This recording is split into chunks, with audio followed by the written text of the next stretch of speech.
What we gonna do right now is go back, way back.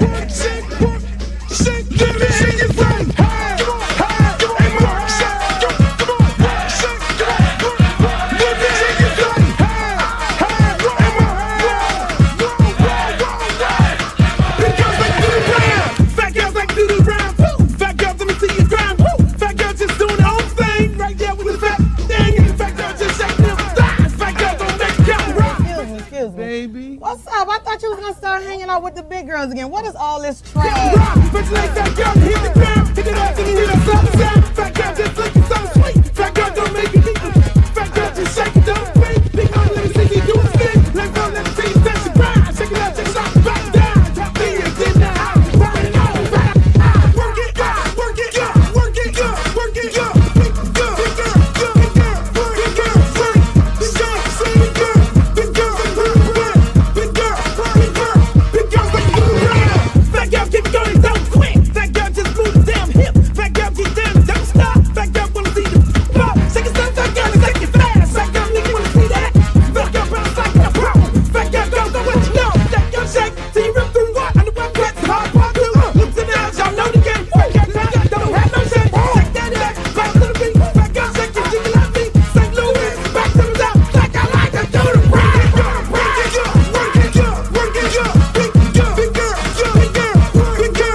I'm serious. Where you are, not ever.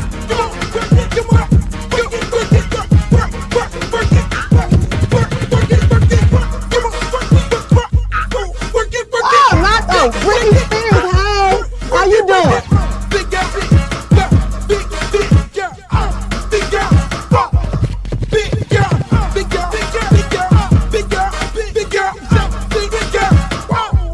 Oh, but ain't the little leprechaun. Girl, your wings is so up. You look a mess. All about the big girls. What about the big girls?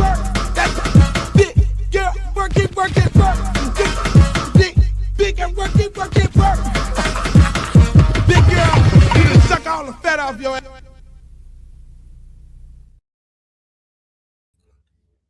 What about the big girls? What about the big girls? What about the big girl? Go big girl, go big girl, go big girl, go big. Hey, look here, man. Look here. Don't hate the player, hate the game. Don't hate the player, hate the game. I'm sorry. If y'all got a problem, with me, come talk to me. If you got a problem with me that I like the big girls, come talk to me. Heavy set, but what is it? What's the word? Malicious. There's a word I can't. Somebody help me out. Malicious. God, I can't even pronounce the word, but wow, that just shows how much I like big girls. I just told them myself, but I love all sizes, But I like them skinny ones, them little petite ones, them ones I can't pronounce that. I like the ones with the those little petite ones that shaped like a Coca-Cola bottle. I'm a Coca-Cola bottle guy. I am not this size. No. Coca-Cola. Woo! Shaped like a Coca-Cola bottle. They don't even sell Coca-Cola bottles no more. See, that's what we used to say back in the days. I'm telling my age. I am telling my age right now. Shaped like a Coca-Cola bottle. Look like jelly, but it shakes like jam. Y'all heard that one there before? Y'all never heard that one before. Looks like jelly, but it shakes like jam. Ooh. Let me think about that for a second. Look like jelly, but shake like jam. So that means, when they had a little tight thing, you see them dimples, and then shake like jam. It should be look like jam, but shake like jelly. Shouldn't it be like that? It shouldn't be like that.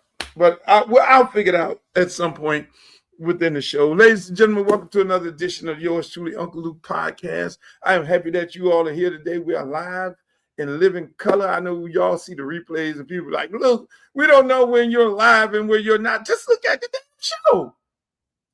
We're live every Monday, Wednesday, and Friday at 5 p.m. Now, this Friday, because my son has a baseball game, I'll probably go on a little earlier. I'll tape it, but it will be on at 5 p.m. We continuously keep to the schedule. And then what we normally do is we'll replay the show throughout the course of the day. And that is what we do. Okay, so that's what, and night. So, because some people are working, there are other people that are working right now. They can't see the show. So to only run the show one time a day, that's not good. We'll run it throughout the day and throughout the night. There are people who are driving in their truck. They got big truck drivers, and they want to hear some good stuff at about 2:00 in the morning to entertain them while they get from one point to the next. And that's what I try to do. I look out for everybody. That's what it's all about. I try to look out for everybody. We got a really big show today. I want to thank everybody on my YouTube channel, Uncle Luke TV, for being there. Shouts out to my girl Glow. And I want to thank everybody that's on Facebook Live. Facebook Live has really been showing up lately on the Uncle Luke Show podcast. And then also my good friends over there at Twitch and my other good friends over there at Instagram and X. And y'all over there right now, just like, share, and subscribe to the show. We need to have a big audience today. I got Streeter coming in here. I got my man Mike Silver from The Athletic. He was formerly with Sports Illustrated. Got some gems. He got some absolute gems. The stories that this man is going to be telling on this show today. I want y'all to get really involved in the chat. Go right now and Google him. Go right now and Google Mike Silver. So when you have questions to ask in the chat, then you'll ask him, and you want to know about certain things that happen along the way, because he got mad stories. Hey, look, let's get right into it, people. TPS is serious. TPS is serious. I'm gonna take that. Then I'm gonna take what Ron DeSantis just did in the in Florida House and Senate today. But TPS is serious, people. Donald Trump, like I said before, and I've been telling you all this from the beginning, he ran it up to the Supreme Court. Supreme Court today just heard oral arguments from both sides of whether or not they should deport Haitians, Venezuelans, and Somalians. And they heard these arguments today, and now they got to make a decision. Again, this is a Donald Trump Supreme Court, so the likelihood of them of the people who are trying to protect these good folks' status slim to none. This Supreme Court has been favoring Trump for a very, very long time. Listen, just check this out.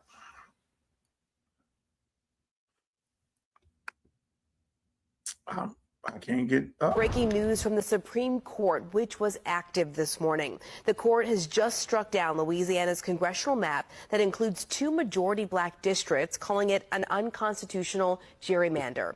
This decision is considered a win for Republicans and could have major implications for the upcoming midterm election. In this 6-3 decision, the court's conservative majority upheld a lower court ruling that found Louisiana map makers relied too heavily on race when they redrew the state's voting boundaries. The ruling comes as states push to change their congressional maps in an attempt to give Democrats or Republicans an advantage in future elections. The decision now effectively changes the way courts will evaluate future challenges to voting maps when those challenges invoke the Civil Rights Act. Also today, the Supreme Court moving on to oral arguments in a case challenging President Donald Trump's attempt to cancel temporary deportation protections for Haitian and Syrian nationals. The program lets migrants stay in the U.S. for at least 18 months because of a few things: war, natural disasters, or extraordinary and temporary conditions. And so there you have it. There you have it. You have a situation right now. You have a situation. So let's think about this. So Supreme Court, now watch this. They struck down Louisiana and said they were trying to add 2 seats based on race. And it was based on race, so that set precedent of the court. So now Florida took away 2 or 4 seats, and the lawsuits are going to be flying based on race, right? So now let's see if the Supreme Court strike down what Ron DeSantis just did. Let's see if that happens. Let's see if that really, really goes down. I'm sorry, that tape won't pull up for some reason. But again, I keep telling people elections have consequences. When you decided not to vote for Kamala Harris, that's what you get. You get Donald Trump and him packing the court. When you don't vote in Florida state elections, that's what you get. A House and a Senate majority, and the majority rules. See, the bottom line is what Donald Trump is trying to do, people, right here. And it's sad. It is sad. I mean, it's sad for more ways than one. As you know, I'm running for Congress, right? And I'm running in Florida's Congressional District 20. It directly affects me and the people that I was going to be represented. Belgrade, Pahokee, South Bay. Y'all been hearing me talk about these people for the longest on this show here. The people in Riviera Beach, you've been hearing me talk about these folks for the longest. The issues of Riviera Beach with homeless, gentrification, the water plant, where these people are that need to get these water plant redone. You've heard me talk about these things in this particular cycle of me running for this office. So now these people are represented by somebody who don't look like them. They have issues. The people in Belgrade and Pahokee and South Bay, I mean, a rural area, African Americans, Haitians, they've been killed by the prison closing down, the Big Sugar automating their plants, people coming in telling the mayors and all them, look, we want to come and do some redevelopment, but the redevelopment don't fit the community. This is bad. I mean, listen, it's bad for more reasons. But here's the expert lady who's up there, and a senator who's running for Senate, a senator who's running for senator. Listen how she took on this challenge today. I love it.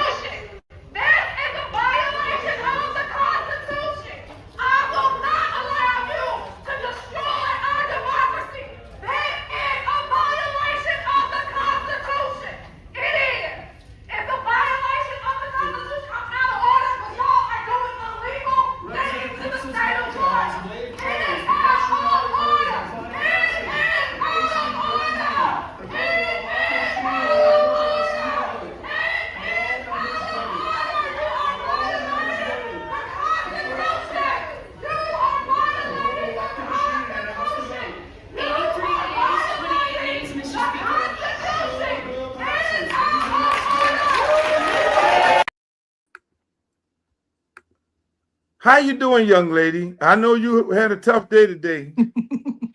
I did have a tough day, and I'm in my Florida room, so apologies for Oh no, no, the no, no. background. I called you at the last minute, and I was just praying that you come on. I already had my clip. I was gonna talk about you and your race and how you're so passionate about it. But I'm just happy to have you right here. No, for sure. Thanks for having me on. Look, I just it is not in me to sit and allow people to lie and to destroy our country and me have platitudes and just basic debate with decorum. Like I'm like the folks are like you're lacking decorum. Fuck decorum. Like democracy is falling down right now. And some would say that democracy was never really here and so it's actually America falling. And I just don't understand for the life of me why people aren't so pissed off right now. They're literally making it so that Black people, Latino people, and the Jewish community, like that they lose representation here in our state. And I have a problem with that. Like they violated the law today. Like they did some illegal shit. And so to sit there, absolutely not. Absolutely not. The blood of my ancestors was boiling in my veins. And I'm not going to sit idly by while people do that type of stuff. Yeah, I mean it's obviously we saw the passion. I mean, you're always a passionate representative. That's why I love you so much, and I always support you and support your run for Senate. I mean, when you see these type of things go on, where they're trying to disenfranchise African Americans and they're in violation of the Civil Rights Act, things that have been put in place so many years ago. I mean, look at what just happened, Supreme Court in the Louisiana case where they struck that case down in what Ron DeSantis did. I mean, I always go back to these 50,000 votes. These 50,000 votes, it would have been different. You know, I go back to that. I mean, Andrew, whatever happened after the fact, but he would have won. We would have been in a different situation. This would not be happening right now. And I keep telling people why elections are so, it has consequences. And that's why, I beg and plead everybody, I know we're not talking about that, but you need to go vote for Miss Nixon right now for Senate. I mean, that will be the ultimate get back, because we are where we're at right now. But what's the next steps to straighten this out? I know it's gonna be for sure. So there's gonna be some lawsuits as always. Mark Elias, I believe is his name. He's a national attorney that always sues around like voting rights issues and that type of stuff, and a direct attacks on our democracy. And so he's pulling together a lawsuit, and a lot of groups that do things like voter registration, and that work in Black and Brown communities, they're going to pursue a lawsuit as well. And so what's next for us as far as being members of the community?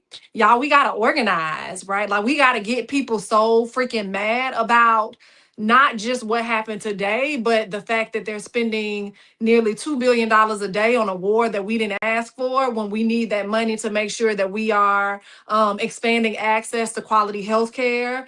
We need that money to make sure that our children have access to quality education from birth, right? Like allowing things like universal pre-K to all the way to college or vocational programs, right? Like there's a lot of stuff that we could be doing here in our country instead of looking out for these greedy corporations that make more money when we go to war. And so we have to organize around that and let people know that it doesn't have to be this way. Like it does not have to be this way. Things could be so much better and so great if we start electing just regular, everyday, hardworking people who come from the community, who believe that everyday people should dictate what our economies look like and what our communities look like. We can make sure that, like, if we did that, right, like we would make sure that big oil is no more, that we have like renewable energy and we're creating clean jobs and actually positively impacting the environment, right? Like we could also make sure that we end things like Citizens United and get big money out of politics so that our little bit of change, right, could go a long way as it relates to folks who are running for office. There's just so much more that could happen. We should just do something different. Clearly, the shit that's happening right now, like it ain't working. And so the way in which we change it is like change the people at the top. And so I just really want folks to know we got to lean in. There's actually a national strike, a national general strike that is happening on this Friday, May Day, in honor of May Day, which is International Workers' Day, where they highlight like the labor movement and unions. And so I'm calling for folks to strike on Friday. Do not, if you can't, I mean, I'm gonna keep my kids out of school. You ain't gotta do that. But I'm also not shopping. I'm shutting my business down that day as well. I am gonna pay my workers. But I just feel like we need to stand in solidarity, because the problem is these big greedy businesses and corporations are padding the campaign coffers and making, like, allowing these elected officials to put forth policies that are dividing us and keeping us mad at each other, and not seeing the fact that they are cutting the state minimum wage here in Florida, gonna allow people to actually make $7.25 an hour, because literally my colleague are saying things like, oh, the American dream is being destroyed if we have to pay people $15 an hour. Like, are you serious right now? And that is not even a living wage, $15 an hour, right? And so, like, we need to make sure that we are protecting and defending Social Security. We need to make sure that we are shoring up and properly resourcing the VA. But we can't do this when we have these corporations that cut these deals with these corrupt politicians to privatize the VA, to privatize prisons and detention centers because they make more money, which is why there's really a push for mass deportation. And then they ain't even really deporting people. They just putting them in these detention facilities that are for profits, right? Like, and it's making people money the same way with these private prisons. Why would you invest in education if you make more off of our children going to private prisons?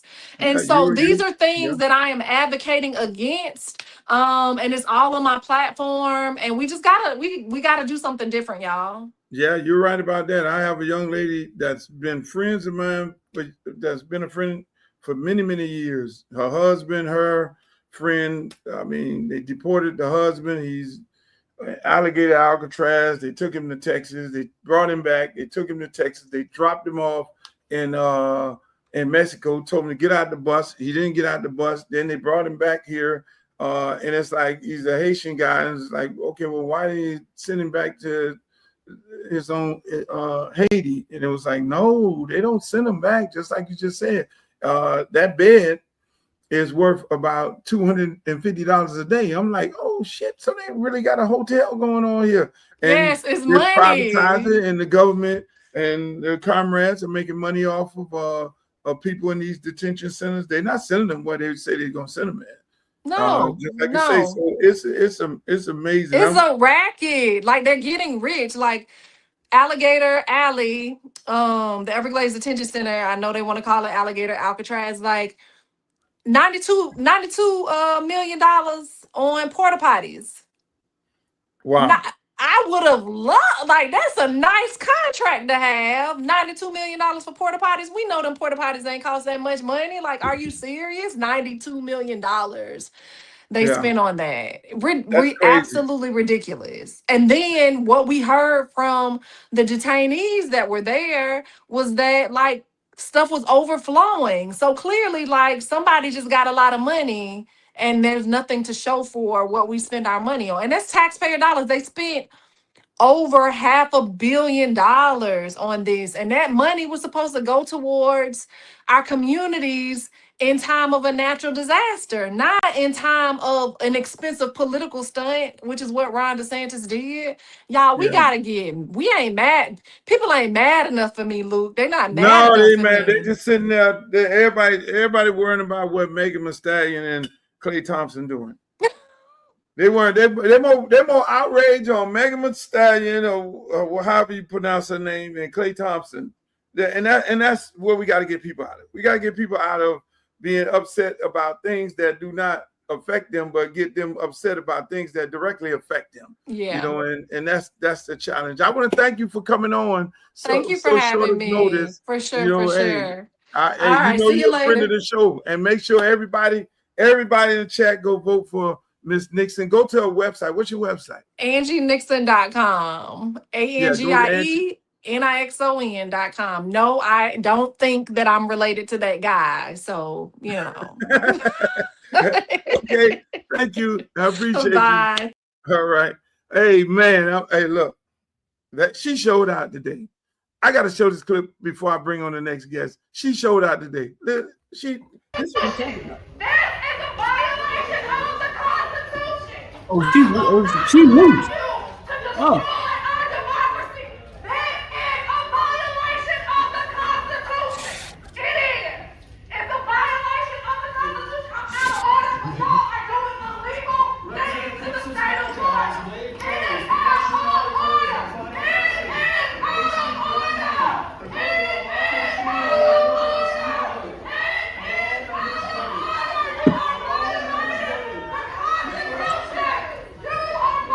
If you don't vote for her to represent you in the United States Senate, I don't know who you will vote for. Ladies and gentlemen, I want to welcome my man Streeter, my partner in crime. He comes on here hanging out with me straight from Footballville. Streeter, there's a lot of things going on today. We got a very special guest today. I see. I walked past him in the back room. We got a big time guest. Look, Streeter, you know you always mess with me about introducing these people because they're my friends, and I just we got this guy coming on. You be like, oh man, right? Oh, you supposed to. Well, go do it big. The guy who I'm getting ready to bring on here is my good friend for many, many, many years. We've done a lot of capers together. It's like Batman and Robin. I was looking for us singing at the Super Bowl party. I could not find that footage. But ladies and gentlemen, without further ado, his work. He was the big time writer at Sports Illustrated when Sports Illustrated at the height of their he was the guy. He was the guy in Sports Illustrated. Athletic, Yahoo. I mean, when you talk about Streeter, when you talk about a writer, like they never talk about these writers who go from one team and get traded. Like, you know, he's the NIL he's the transfer portal of writers. Like, he's a hired gun. Like, this dude going to negotiation when his contract is up, and thousands of outlets line up to try to get his services. Ladies and gentlemen, no other than the one and only Mike Silver. Join Mike. Now that is an intro, but listen, I would normally talk about how great I am because that's one of my favorite topics. Obviously, you are one of my all-time favorite humans and artists, so I can't really do it around you. But dude, Angie Nixon, was that today? That was today. Oh yeah, God. You know what she is, Luke? She's another loudmouth, just like us. That's right. That's why we're all friends. Ron DeSantis, his Senate voted to take away 4 seats. Yeah. Yeah. So I know you know me and you talk politics. And basically, Mike, he took away the Jewish vote. Nice. That's what he did. That's what this fool did. I mean, he combined Jared Moskowitz and Debbie Wasserman Schultz district, which is not good. You know what I mean? And so and she was like, man, I'm not going to sit here. Jumped out there, Angie jumped out there and went off on him. So, I mean, I love her for that. How does this, Luke, how does this affect you and your run for the House of Representatives? So the thing is, what it did was it took our good friend, which is sad, my original district was Belgrade, Pahokee, South Bay. This is Rick Jackson and all those guys over there. Curse all those top of the line football players, run after the rabbits. Yeah. And it took away River Beach, those parts of Palm Beach, more black areas. And they put Ricky Jackson's district, and he's over there right now screaming and hollering. I got to call him up, console him, and put him in a Republican district. Ooh. Now they already said, yeah, exactly. They put him in a hardcore Trump district. So they are hurting for so much resources. They've been trying to gentrify the area, and they've been holding up the fight, and they were looking forward to this election and hopefully getting me in to be able to do some of the things to bring back the resources that they desperately need. So it puts me in Broward. In Broward, it shrunk the district, and it placed me in Broward. So I have a lot of Hill Lakes, Pompano, Deerfield, quarterback from the Ravens, his area. So I'm in that area there now. It shrunk the area, but it took those areas away that they needed services and taken away. So it's not for a candidate. It's not a bad thing, but for me and the things I wanted to do with Ricky and all of them over there in those areas, it's a sad day. I'm sorry. Well, this is just, I know I saw a lot of tears about my state, California, and then more recently, Virginia, where they literally exercised the will of the people and redistricted, which, a lot of people don't like gerrymandering, period. But I think when you look at the totality of what's going on, it's the only, sane response if you're trying to have remotely a fair fight, but you still are following the will of the people, as opposed to what's going on there with obviously Representative Nixon voicing very eloquently that this is not, according to the state constitution, this is not anywhere remotely okay. It is out of order. And obviously it is just the latest railroaded through thing by one side of this equation that doesn't care. But then, man, they cue those violins when it happens the other way around. They freak out. Yeah. And that's what happened in Louisiana. I mean, the Supreme Court heard, and it's going to be funny because what the Supreme Court heard and struck down from Louisiana, they say it was based on race and not giving 2 seats. Now they're going to hear the same argument based on race, taking away seats. I want to see how they rule when this case goes up there. But again, it's all about the midterms and trying to control the midterms and not have him lose the House because he knows he's going to get impeached, and lose the Senate because he knows he's going to get impeached in that manner there. But Mike, thank you for joining the show, my brother. I see you got the cat. Hey, this is my good friend Streeter. Streeter is the guru of youth sports. Nice. He has, I mean, this dude got archived footage of Jeremiah Smith at 8 years old. What, 6 years old, Streeter? 8. Lamar Jackson, Malachi Tony, when they were all kids. He interviewed this guy, Mike. He has an eye for talent. He almost like me when it comes to, the ladies. This guy interviewed Mendoza. You see the clip of Mendoza? He's at this camp. Hold on, I gotta go get my cow hat and put it on now. Hold on. Oh, there you go. There you go. I know that was gonna hurt your feelings, Mike. I gotta show out here now. All right, let's do this. Yeah, but Hey, Mike think I'm a Gator fan, Luke? You think I'm a Gator fan? No, this is yeah, you got that damn Gator hat on. How's that even allowed on here? Let's do it the right way, Mike. Let's do it the right way. Okay, there we go. ACC. HBC. Hey, this man interviewed your guy at a University of Miami camp with thousands of kids, and he was a little skinny guy, and nobody was looking at him. He couldn't even get an offer, couldn't even get a look. This dude that was interviewing him talking about, hey man, I like what you did. You lit this shit up. And then he couldn't even get a walk on and end up at Cal. See, Cal, this man here, Streeter, is a Cal. When Cal beat Miami in that gloomy night, I didn't hear the end of this shit with Mike Silver. Yeah, you know we know we beat your Hurricanes, but then we got some get back. Yeah, and I stayed up. Yeah, I mean, listen, Luke, I'll never forget covering that game. It must have been in the early '90s at the Orange Bowl. It was just a non-conference game, and I drove down Flagler, and I was like, oh, so this is what it's like to come in here. I saw the real Hurricanes. That was fun. Oh yeah. Hey, Mike. So, man, I mean, we've done some crazy things in our days. We've been hanging. I mean, we're friends for life, Streeter. Me and this guy right here. This is my brother from another mother.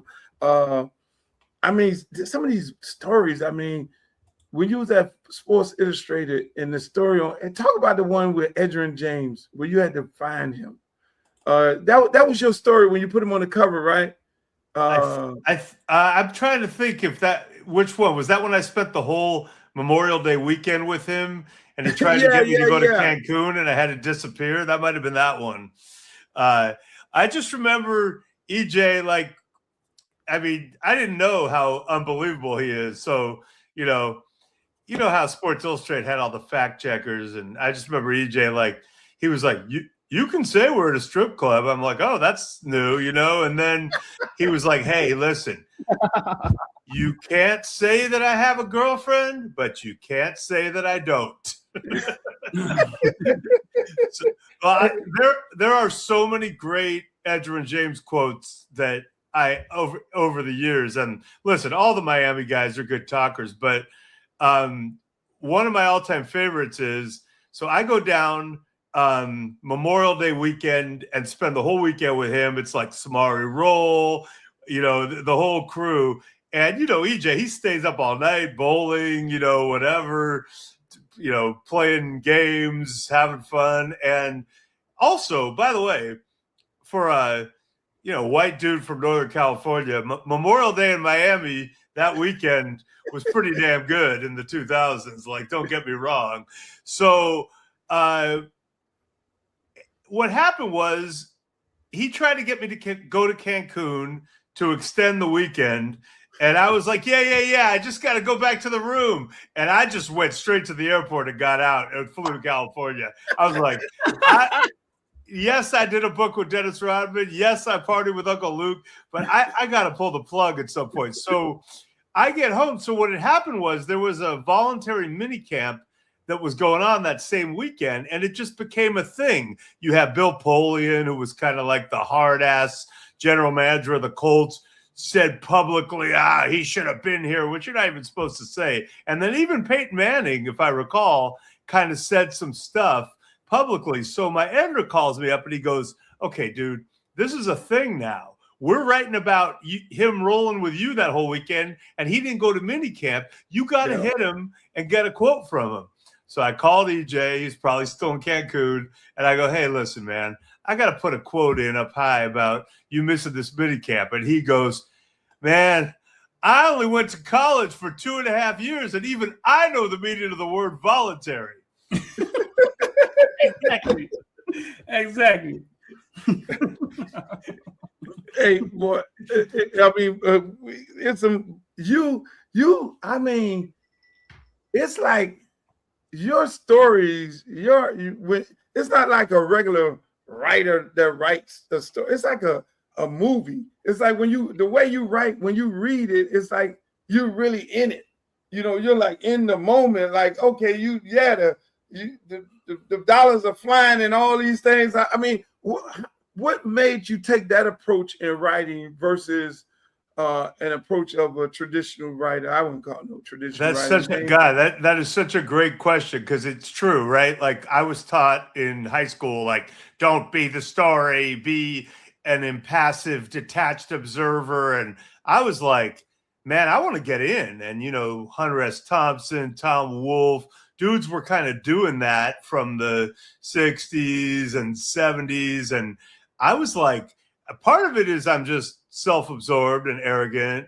Part of it is I grew up in LA and around all these celebrities, kids. And so I was just like, whatever, they ain't shit.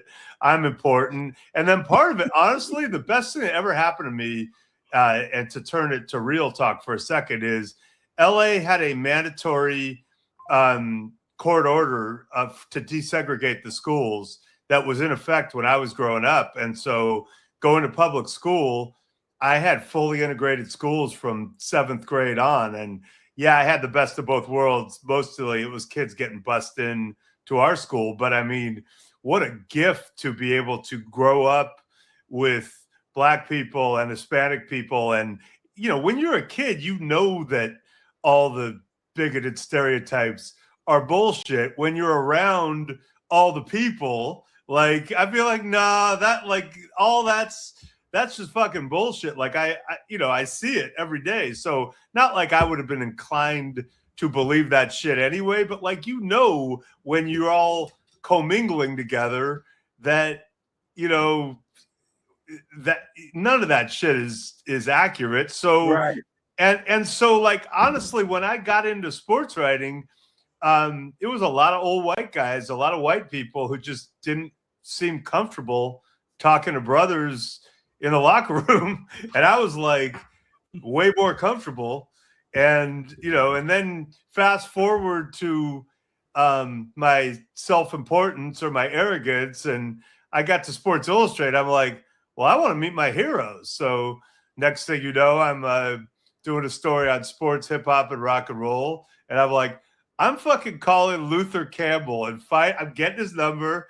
And because, dude, I mean, we all saw, like, I'm a big, I'm a student of the 60s and free speech. I went to Berkeley and all my heroes who stood up.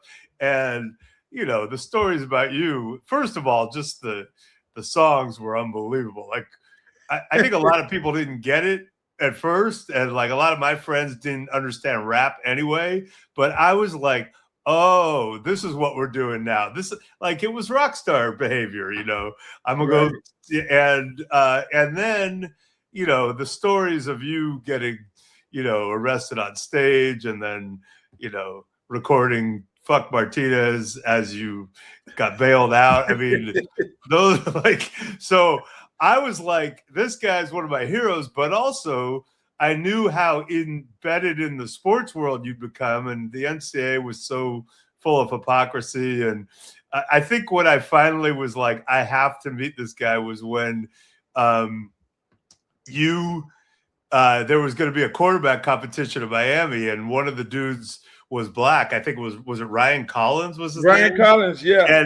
And you were like, okay, cool. It's time for a Black man to get his shot. And you said publicly, they better start this guy or I'm giving Miami the death penalty. And, that's like something a rapper would say for effect. And a lot of people were like, oh, no. I was like, okay, I love this guy. So somehow I got your number. And next thing I know, you and I are kicking it in South Beach for like 2 days. And at the end, we went to like, I don't know, pick Wet Willie's somewhere. What are you, Clevelander. And who's at the table 3 tables over? Ryan Collins. And I'm like, okay, this is, I think I need to hang with this guy more. And now you can't get rid of me. Yeah, that was a great, it was Ryan Collins. Ryan Collins was already starting the year before. Coach left. Then who was the 2021 coach? Dennis Bush Erickson Davis comes in, and then Bush Davis is like, Bush Davis, yeah, Ryan Collins averaging 400 yards a game. I'm like, oh, fuck that. You're not getting ready to do that. So, hey, you did this. I mean, you did the story on Kurt Warner. Like, you broke the story on Kurt Warner that nobody knew. Nobody knew about him working at the grocery store. I mean, talk about how that came about. Because, we look at football players. Oh, football player. Yeah, we saw him come from, what was it, the Arena League, and he goes into the NFL. That was a story in itself. But then the article that you did about this man where he was literally working at, I mean, talk about how did you, I mean, again, it goes into your stories and how your stories are. It's like a movie. Yeah, well, and by the way, I did back-to-back books with Dennis Rodman and Kurt Warner. They were very different. I definitely, we definitely want to know about the book with Rodman, because I know Rodman's sample line would be like, "One time I fucked this horny ass bitch on a frozen lake in Michigan," and Kurt Warner book sample line would be like, "Jesus is the way to salvation, and if not, you will face eternal damnation." And I love both guys. But so here's what happened. This is actually a funny story. No one really knows this. So in 1999 at Sports Illustrated, the Denver Broncos had won 2 Super Bowls in a row, and then John Elway retired in 99. Bubby Brister was playing quarterback. They started 0-3. And it was like, damn, what's wrong with the Broncos? They're 2-time defending champs, are 0-3. So they sent me out, Sports Illustrated, to Denver. Now, in those situations when SI would show up back in the day, it was like, oh, damn, the Grim Reaper's here. Like, we're 0-3. So the game goes real bad. Terrell Davis blows out his knee. It was never the same. They bench Bubby Brister, put in Brian Greasy. They lose to the Jets to go to 0-4. It's real bad. And I'd been out drinking, this is going to shock you, with some of the guys in the days leading up to the game. And they had already told me, hey, after the game, you come with us. We're going to this place called the Chop House in Denver. It's a steakhouse, but it's a brewery, and they give us a big room, and we all – drink. And I'm like, oh, okay, cool. So I worked the locker room, and, it's kind of a downcast locker room. I kind of broke the news to a couple of people that TD had torn his ACL for sure. And, it was not a pleasant scene. Now I go to the Chop House, and drinks are flowing, and people are saying some funny shit. Like, one guy grabs a fork and he goes, "Hey, you can stick this in me because we are done." Another guy points to a beer tank and he goes, "See that tank? We're going right into that tank." And, I'm there. And so I go home. I write all night that night when I go back, and I'm like, I'm going for gallows humor here. Like, people will understand if I write this stuff. They're not literally saying we're going to tank. They're saying, like, man, it's real bad, and we are, doing gallows humor. But it was not taken in that spirit. Denver was a 2-newspaper town. The cover said, quote, "We're finished. The Broncos season is over. Just ask them."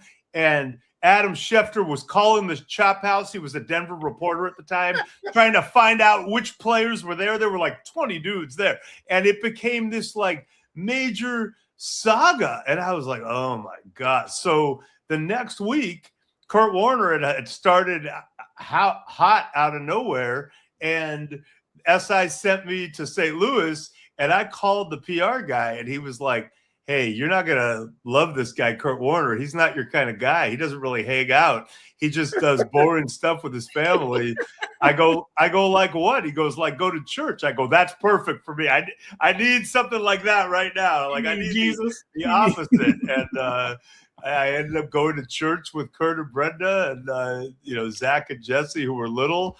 And he had an even better game. And we had that "Who Is This Guy" cover. And then, all the way to the Super Bowl. We sold the book deal after the Super Bowl, and we wrote the book. And 21 years later, got made into a movie, American Underdog, and I got to walk the red carpet at Chinese theater and live out some dreams. But I know that had to be a beautiful thing. It was amazing. It was so fun. And it is funny, going back to back Rodman and Kurt with books, because I love both guys. But Rodman, this is what it was like with Rodman. It would be like, hey, fly to Chicago or wherever you are. We're going to go out and party for like 2 days, 2 nights. And then eventually we'd be on the treadmill or something. He'd go, take out your tape recorder, bro. And he would say a bunch of shit. And then, because my wife would always be like, how long are you going to be? I'd be like, I don't know, man. It just kind of comes out. And then I could have written anything as Dennis. And he would have just been like, cool. Yeah, sure. I said that. And, that's how the process went. Well, with Kurt, it was much different. It was like, hey, fly to St. Louis. I'll pick you up at the airport. We'll spend, 3 to 6 taping. We'll go out to dinner with the kids and Brenda. We'll come back. We'll do another couple hours. I'll drive you back to the hotel, And then Kurt wanted to see every line. And I had to say some stuff to him like, dude, let's not get into eternal damnation like on page 73. Let's put that back a little bit. And but one time I actually had to say to Kurt, I remember the moment, I said, hey, dude, you handle cover 2, I'll handle the commas. Hey, I got a question for you. My first time being on the sideline at Cal was 2 years ago when Miami played Cal. Yeah, that crazy Cam game. Ward was down 2. Like, where were you when Miami faced Cal that night with Cam Ward, Miami down 20 points? Like, how did you experience that game? I'm so glad you asked because, one thing at Cal is, and this is multiple sports, it extends usually to basketball and sometimes women's basketball, but sometimes we just get our ass kicked because, you can understand that, like we're Berkeley and there's a lot of, we care about academics and sometimes we don't have the institutional will to go after it in sports the way that other schools do. I understand that. But what I don't understand is decades long, we will blow a lead and find a way to lose a game that you can't imagine we could lose with the best of them. And I'm conditioned, as are all my Cal friends, like it's a horrible thing. So when Cal was up 22 or 24, 5 points in the fourth quarter, and then, as soon as it got to 20, we were all thinking the same thing. Like we're like 1, 2, okay, that's how we blow it, 3 touchdowns. And so it doesn't always happen, but you certainly always think that it could happen. And I'm on a bunch of group texts with different Cal people, including one of my other rock star friends, Adam Duritz of County Crows, who went there. And, it's all my college friends, other college friends. But one of the group texts is really big and unwieldy. It was like a logistical text before the Cal Stanford game one year, and it's kind of lived on. And there's this dude, and he knows who he is. And he decided on that group text to start talking about we won. And all of us know, like, no, you do not fucking say that. We're Cal. And at one point I said, dude, we're Cal. And he goes, that's right. We're Cal. And we're beating Miami. And like, as soon as he sent that text, like my sons were side texting me like, oh, we lost. Like it's over. So like, as soon as he sent that damn text, I'm like, okay, how are we going to blow this game? So sure enough, Cam Ward, like it's all happening. But we had one last chance to not blow the game. And what it came down to was a targeting review. I'm like, okay. On a positive note, I think that guy just tried to kill Mendoza on that play. It kind of looks like targeting. But then, I'm also a pragmatist. I'm like, on a negative note, the ACC refs kind of have some incentive to have Miami go through and maybe get some money for the conference. So I'm not saying you got to know that. You got to know, Mike. You got to know that. And listen, these ACC refs, they're not used to being in California that time of night. Yeah, if we were the team trying to get the money for the conference, and we're new, we're happy to be in the ACC. Trust me, like we're like, thanks for letting us in. We appreciate you. So, one thing that I did think, Streeter, about that day though, which is interesting. So, it was a big deal for Cal to get College Game Day, and that happened in the morning. So a lot of people had to peak early, and I guess keep partying straight through or take a nap or whatever. And that was very new for Cal fans. And I didn't go to College Game Day, but one of the things that kind of happened, and it spilled into social media, is a lot of Cal people were acting like that was the greatest, biggest thing to happen to us to get College Game Day. And I feel this way about Heisman campaign, all of it. I'm like, look, sure, it's nice that we had College Game Day. That's a cool thing. But like, let's not confuse that with what actually fucking matters, which is winning football games. And that's usually done by getting good players. And listen, we're in an era now where you can pay the motherfuckers. So like, and we got a lot of alums. We're the University of California, one of the greatest academic institutions ever on earth.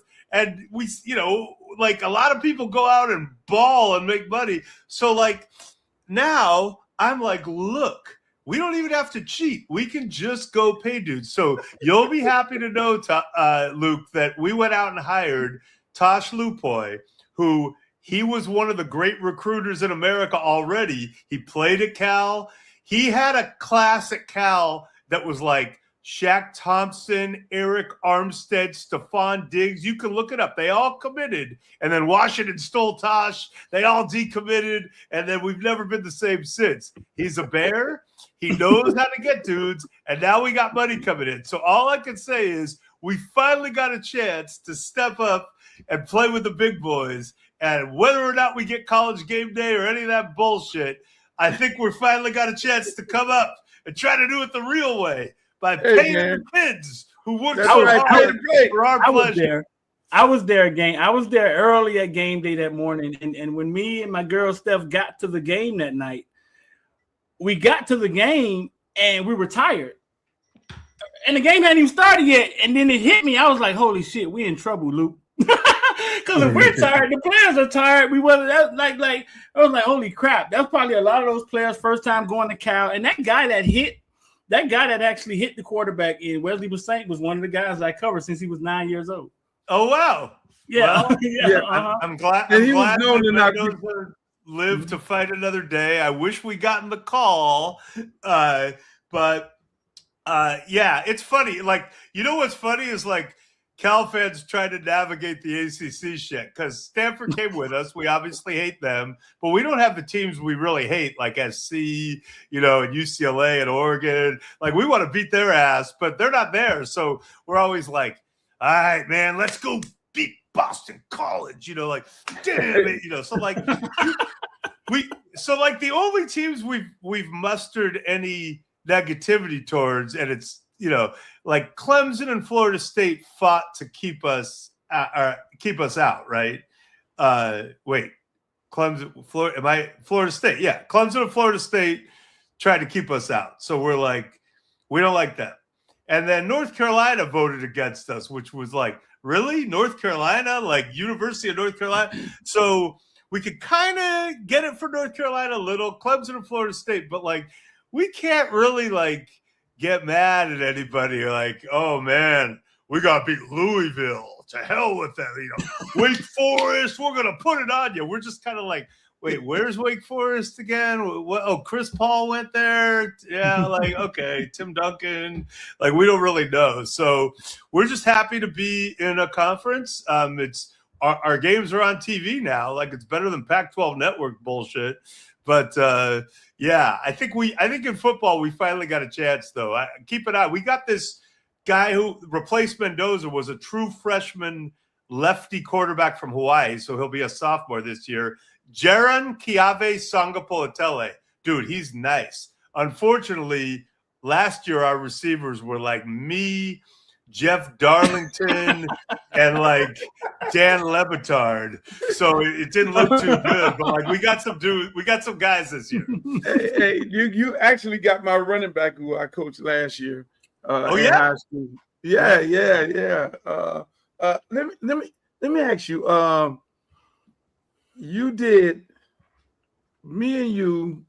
I want you to tell the people the story because I tell people all the time this story about the Super Bowl when we were in the office and a player came and store next door and they had all these chains and stuffs and whips and everything. No, this is exactly what happened. And some people, because Super Bowl Media Day used to be a thing, and some people will remember one of the great Super Bowl media moments. So this is the story. It's Monday night.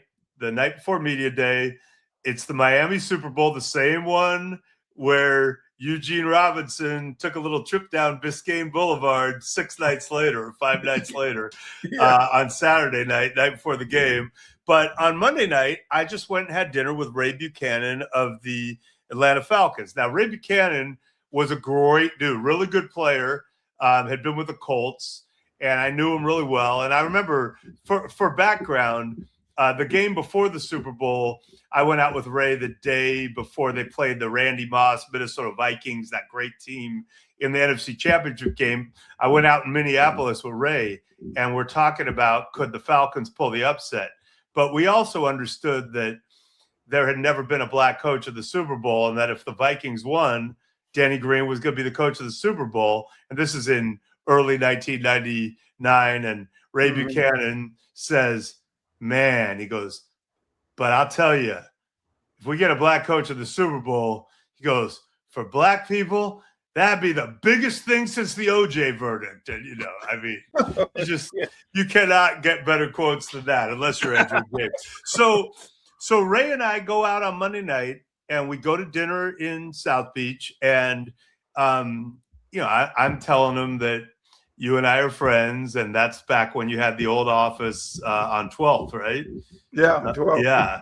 Luke Record said, by the way, I have to tell my George Clinton story after this because it's amazing, because you introduced me to George Clinton there one night. But I'm like, yeah, Luke he's right here. And I'll bet he's in the office. And he's like, really? Oh, my God. He's like, if I could meet Uncle Luke, it would just be. And I was like, really? I go, well, let's call him. So I call, and you're there, and you're like, yeah, come on over. So we finish our dinner. It's getting kind of late now. We walk in. You have us in that your office right in the front. And, we're talking. And Ray says, well, Luke, you're the perfect person for me to ask because you're a showman. He said, media days tomorrow, and all eyes are going to be on us. And I really want to make a statement.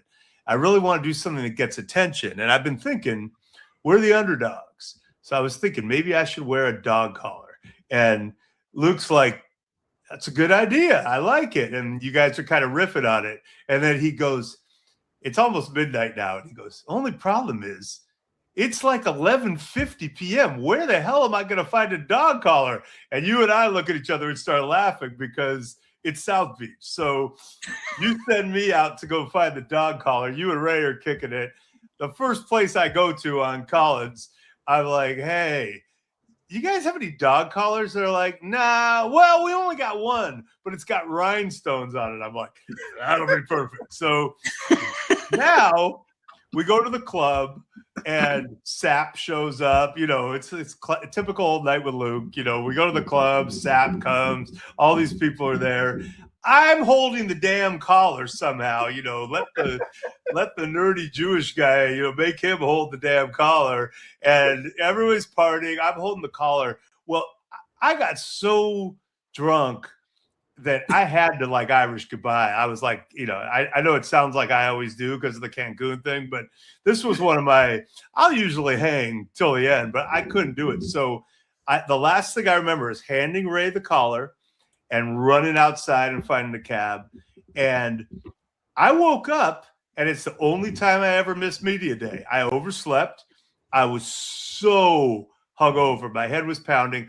First thing I did when I woke up was turn on ESPN, and the Falcons had already gone. Now the Broncos were coming. And the first thing I see is, well, the big story of media day was Ray Buchanan, the dog. And I just see a close-up of Ray with the dog collar. He's wearing sunglasses. And I'm like, how are you awake? And then remember he and Shannon Sharp had a thing. Remember he was doing the horse thing because Shannon, he was going, Ray was like in with the dog collar and the glasses going like, and I'm like, oh my God, what is happening? So sure enough, that was Uncle Luke. So that's why when we did the Devontae Freeman thing, I want to say this was now 17 years later when we did the Devontae Freeman thing, you said to me as we were plotting it, hey, man, this ain't our first, this isn't our first act of Super Bowl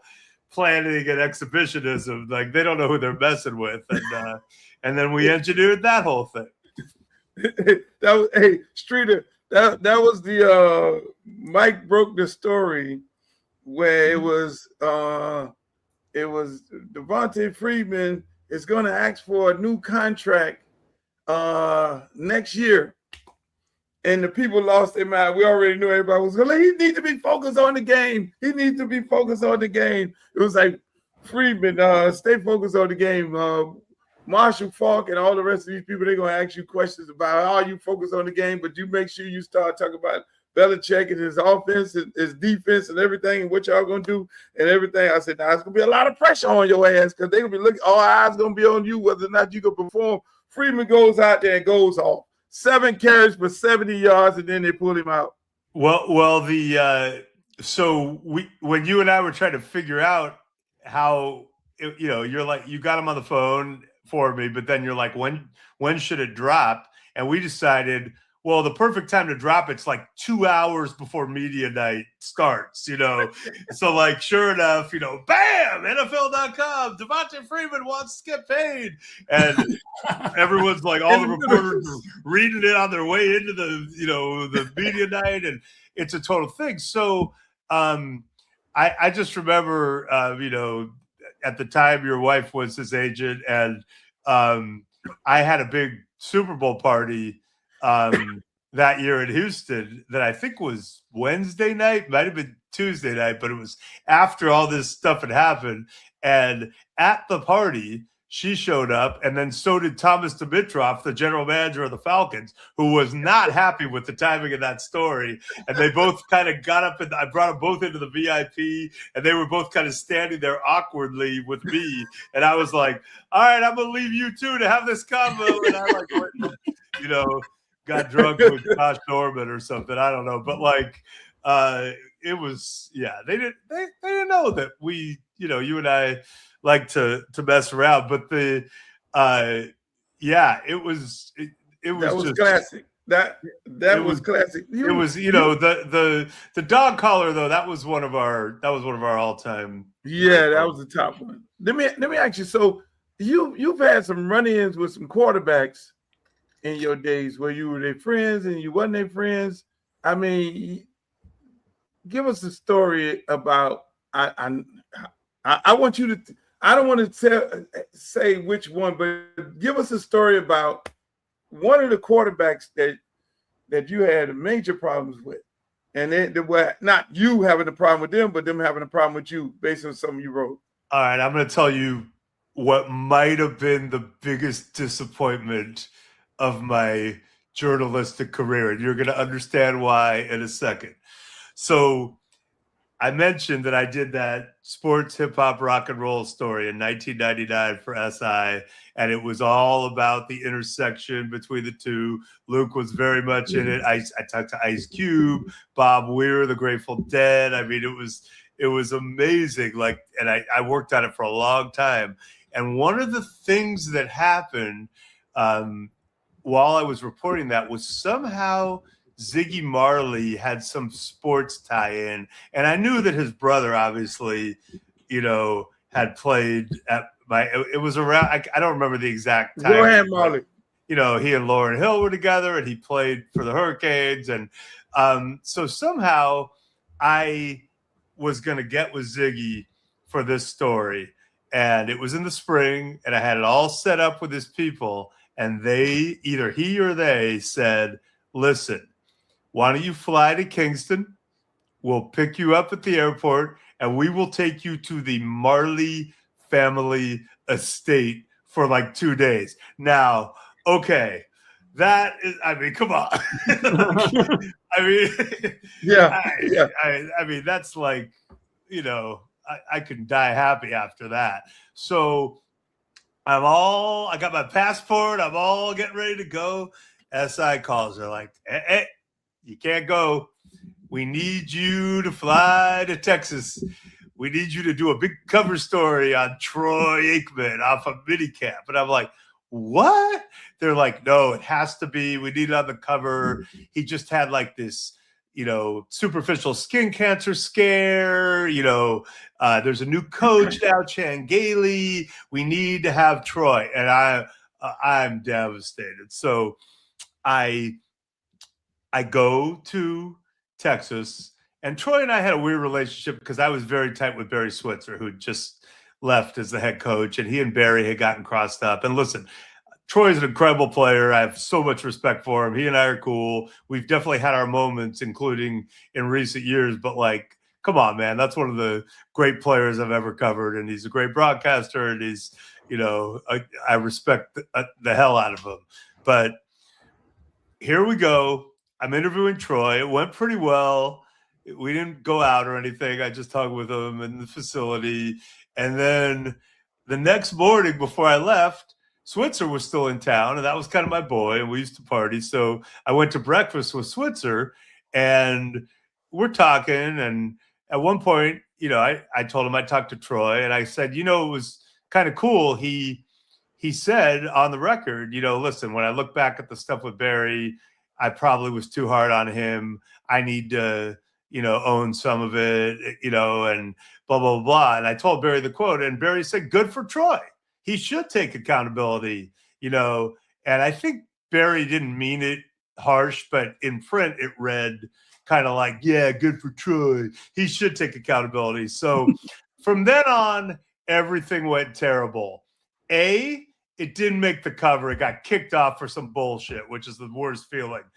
B, when I called back Ziggy Marley's people, they were like, yeah, he can see you in 2 weeks, but he wants to do it in Miami. So I did actually see him in Miami, but I missed my once-in-a-lifetime chance to go hang out at the Marley family estate in Kingston. And then C, I went up to Troy the next time I was at Cowboys, and I'll never forget, he was like face to his locker, getting dressed or something, half dressed, but just looking into his locker. And I came up thinking we were cool, and I put my hand on his shoulder, and he literally gave me the cold shoulder. He turned around and he said, great article until the end where you just couldn't help yourself, could you? You had to put in that Barry Switzer thing. So didn't make the cover, missed out on the Marley estate, and Troy Aikman was pissed at me. All in all, it was a big loss. So the last thing I'll say is when I did go to meet Ziggy at this little house, it was, you probably know where it is. It was probably south of, Coral Gables. Like, I don't know my geography great, but somewhere down there. And I knock on the door. Now, I'm prepared. I am expecting to see someone who looks very much like Bob Marley. What I was not expecting was to see someone who looks exactly like Bob Marley. Right. Oh, Bob Marley just opened the door. Now I'm in his house. So it was cool. We had a great time. But the whole time I was just like, I think I'm talking to a exact replica of Bob Marley. Wow. Yeah. Streeter can understand the cold shoulder because he's had a couple of run-ins with Mario Cristobal.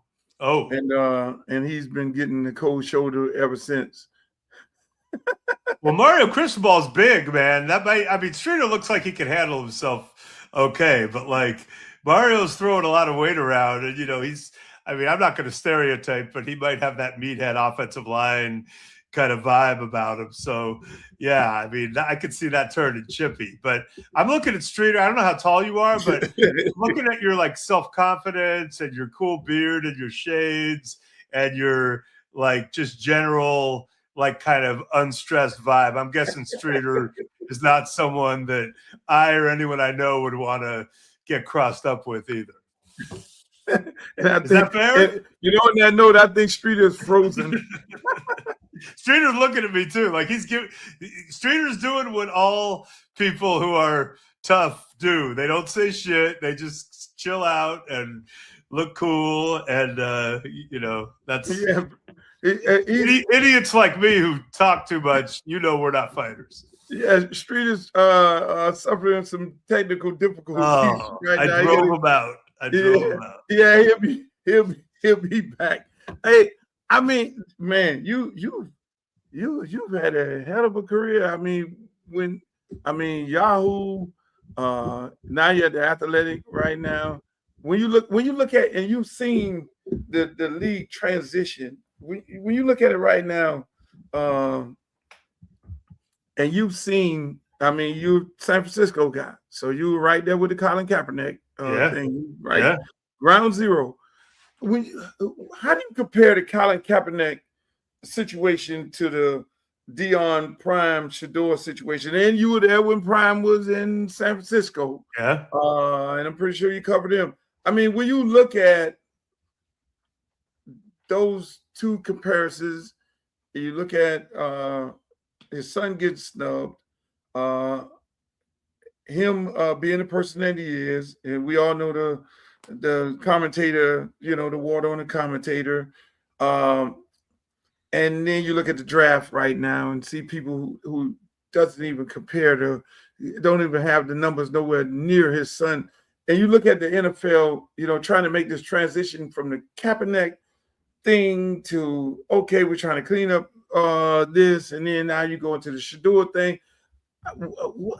I mean, and you talk to all these insiders, what is the actual direction of the league? Are they just falling into these bad situations, or is it more of let me backtrack a little. So Shador, it's a interesting nuanced situation, and I think in some ways it reminds me of Tebow, unfortunately, although he's obviously a better NFL quarterback than Tebow ever was, though the opposing view is, well, Tim Tebow won a playoff game. He did. But Dion is probably the best athlete I've ever seen in my life, and I covered him and know him well, and there's no one I could respect more. I mean, people say Bo Jackson, but I'll take Dion. I'll take Dion playing shutdown corner in an NFL game, getting on a helicopter and getting out, and playing for the Braves in the World Series same day. I've just never seen anything like it. But Kaepernick to me was interesting, right? And we've had this arc of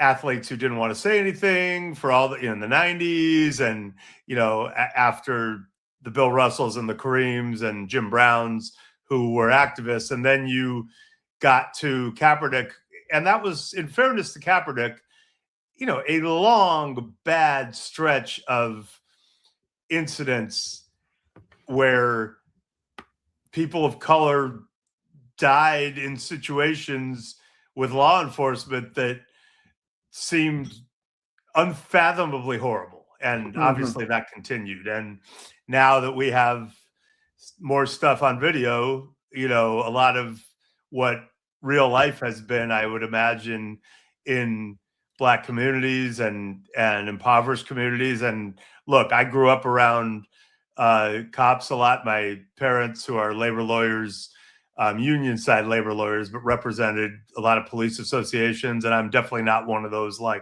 every cop is doing terrible things. But I think if we're being honest as Americans, me getting pulled over for anything ever is a much less stressful situation or terrifying situation than it is for you. And that's just not fair, right? And I'm not saying every cop is messed up. There's a lot of good ones who are trying to do it right. But if my Black friends are legitimately scared in any situation with law enforcement, and I believe rightfully so because of some of the horrible things that have happened, that's fucked up, and we need to be honest about how to try to address it. And I have some thoughts, like pay cops more and make it a more stringent profession with training standards. And I know it's a really hard job, but then some people probably can't do it. I've seen, people who clearly can't handle it because terrible things have happened. So, Kaepernick, that was what started that. And he had the conviction to essentially sacrifice his career. And then you had Trump, who capitalized on it for political purposes and sounded like, said the things that a lot of unenlightened people, I'm sure, were all saying. And the league kind of rallied around that, because you don't tell players that they're sons of bitches. And you also, it's hard to have racism in locker rooms when everyone's all together. And just like I said about integrated schools growing up, like, what's bullshit, and it doesn't really play. But, then you had George Floyd, which was during the shutdown.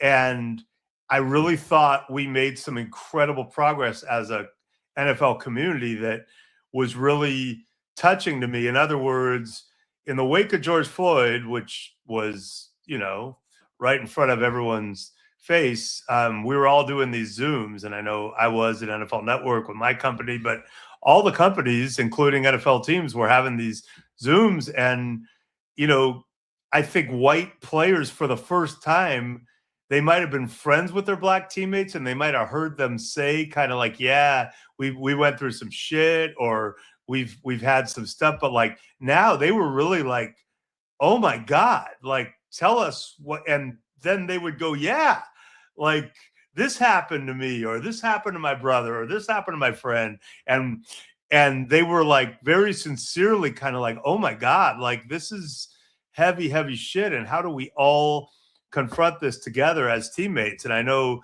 guys like Jared Goff, who I talked to, were just kind of like, man, I grew up in a neighborhood where this wasn't happening, but this is blowing my mind, and I want to do more, and I want to give back to the community. Like, it was this really revelatory moment. And that was 6 years ago. And now, I shudder to think about what would happen.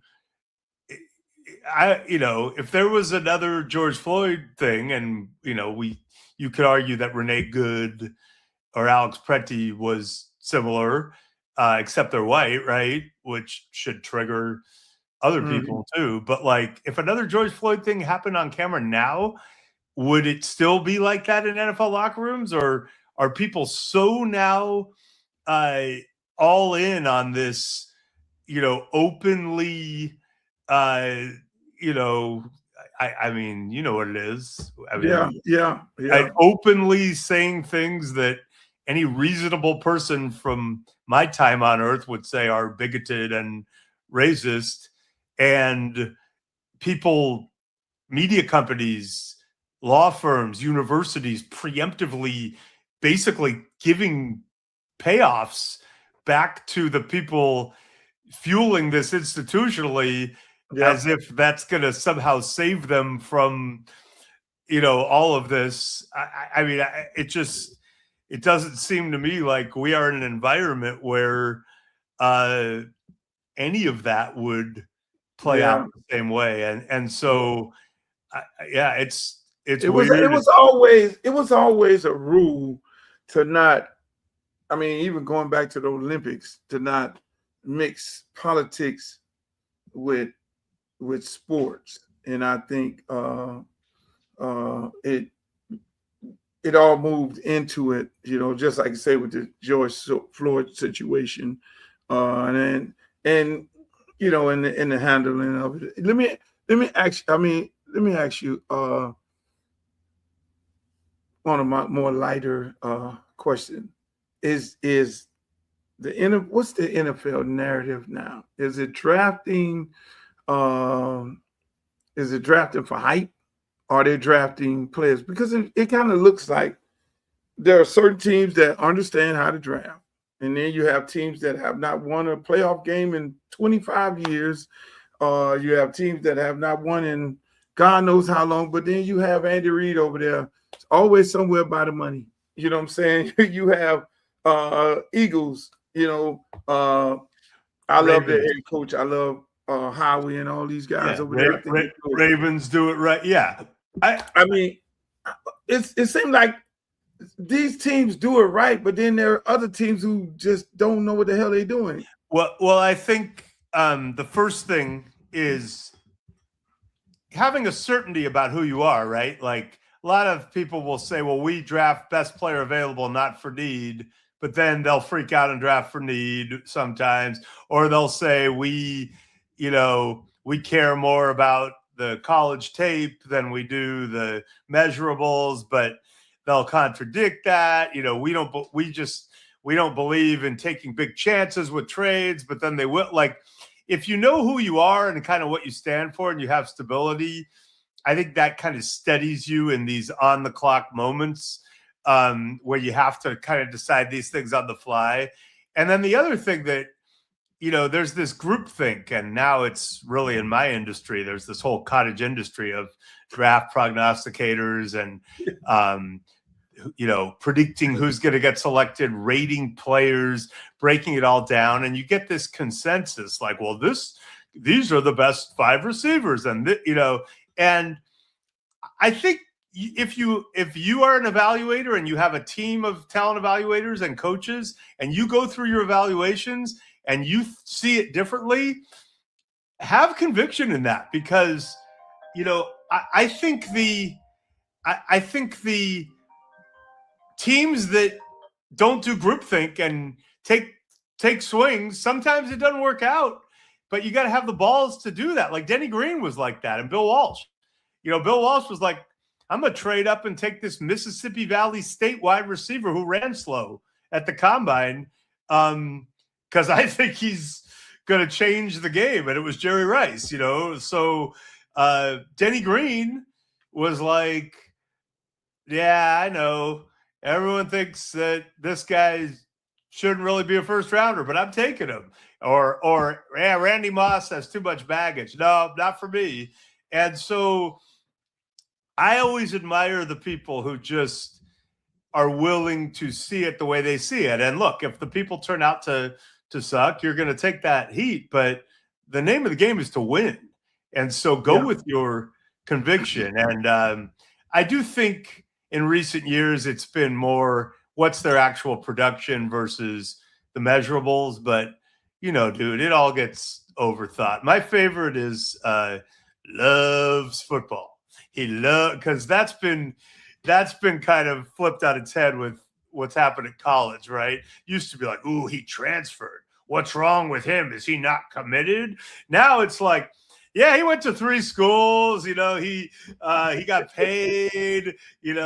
Does he really love football? I don't know, but I love watching him run. So like, I've always had this like Maurice Jones-Drew, who I worked with at NFL Network. He and I do this thing where, we're half joking, but I'm always like, man, everyone says they want good character guys and guys who love the game. At Cal, I want dudes who are just on the edge of civilized society, who could make it in civilized society. They can just barely make it because they're so on that edge and they play like that. But I don't need the choir. And Maurice always goes, I tell coaches, you want dark-hearted men. And, we're playing around and stuff. But there is something to the fact of, like, the guys who are crazy, little crazy. And your alma mater, or, your team, Miami, some of my we definitely had a lot of them. I mean, is Ray Lewis, is Ed Reed? Ray Lewis, are those guys? Ed Reed, Warren Sapp. Warren Sapp, Jeremy Shockey, like my favorite Dan Morgan. He's a GM now. Like my favorite dudes are pretty crazy, but there was this really funny story. So Cal started to come up when Jeff Tedford took the job in 2002. We had that great run with Aaron Rodgers and Marshawn Lynch and Deshaun Jackson and, all that crew. And right when we were starting to get pretty good, there was this news report that some junior college wide receiver had fired a gun at the roof of like a club in San Francisco and got arrested. No one got hurt, but shot a gun off in a club, not at anyone in San Francisco. And my buddy, who I went to college with, called me up and he said, hey, you see that report about our JUCO wide receiver? And I go, yeah. And he goes, man, we're really coming up as a program. On that note, we're going to stop it right here. Hey, Mike, I want to thank you for coming on, my brother, and on the show, man. I got to definitely have you. I definitely got to have you more, man, because we got so many stories. I mean, you got juice. We didn't even get into all our arsenal. But listen, more important, thank you for, you always have tried to make a difference, but thank you for putting it all on the line, for running. I pray you get a chance to serve your constituents and be a great representative for them, but B, help our democracy and our country get right. And I know you stand for all the most important things, and I know you have a lot of experience in your community and with underserved communities and all communities, really, including the NCAA community. But I'm excited that you're jumping in, and I've been in your office on 12th Street in South Beach, but if I go to your office over in the Capitol, then that's going to be another pinch me moment. I know that'll be something else. Hey, man, appreciate you coming on, man. Y'all check out Mike Silver. My greatest sports reporter Street of all art. Times. He's in the athletic. I didn't scare Streeter away by talking about how tough he is. No, man. I got kicked out. I wanted to ask you about Jerry Rice, man, but we'll get you. I got you next time. All right, you're the man. All right. Okay, appreciate you, Mike. Thank you. Love you guys. Thank you. Speaking of politics, this young fella that I'm getting ready to bring on right here, Streeter, is he's the architect of the Teddy Bridgewater bill. He's our senator. Anytime we have any issues, we got to call on. We put the bat light up and call on Chevy. Help us out. Here's the situation. And Chevy just goes in there, put his boxing gloves on like he was in there today. And I know this was a big one for him today. And we got to bring him on, talk about this redistricting. And he was fighting today for us. This guy here, ladies and gentlemen, he fights for us. This is our state senator, my man Chevron Jones. How you feeling, my brother? I know you're in the car driving. What's up, man? You had a time today for the last couple of days. It's been a time, It's been a time. And I'm now driving to the Brightline station so I can get back home to the district. Right. I mean, I looked at your posts and what I looked at. I'm always on your social media because I keep up, and I urge everybody to make sure you go follow Chevron Jones on Twitter and Instagram and Facebook, because he's definitely going to keep you abreast of what's going on. And I saw something that was very, very disturbing, that you said that the governor sent the map to Fox News before he sent it to you all. Yeah, Uncle. So I mean, but Uncle, you know what? Before we even get to Fox News, because that's part of the problem, right? The bigger problem is that the governor's map drawer is the only person who drew the map. One person drew the map for 24 million people. One person. Now, mind you, in the past, the redistricting, and you've been through redistricting before. I'm not elected, but you've been through the process, so you've seen the forums, you've seen the many conversations that happens when we're talking about redistricting. None of that happened because the maps were done 2 weeks ago, and the maps were finished on Monday. Were sent to the legislature they were sent to Fox News first. The legislature received them at 11:15 on Monday morning, and we voted on these maps on Tuesday. So yes, Fox News did receive the maps first before the legislature did. But I think what people should be concerned about is that the people got no input on the maps.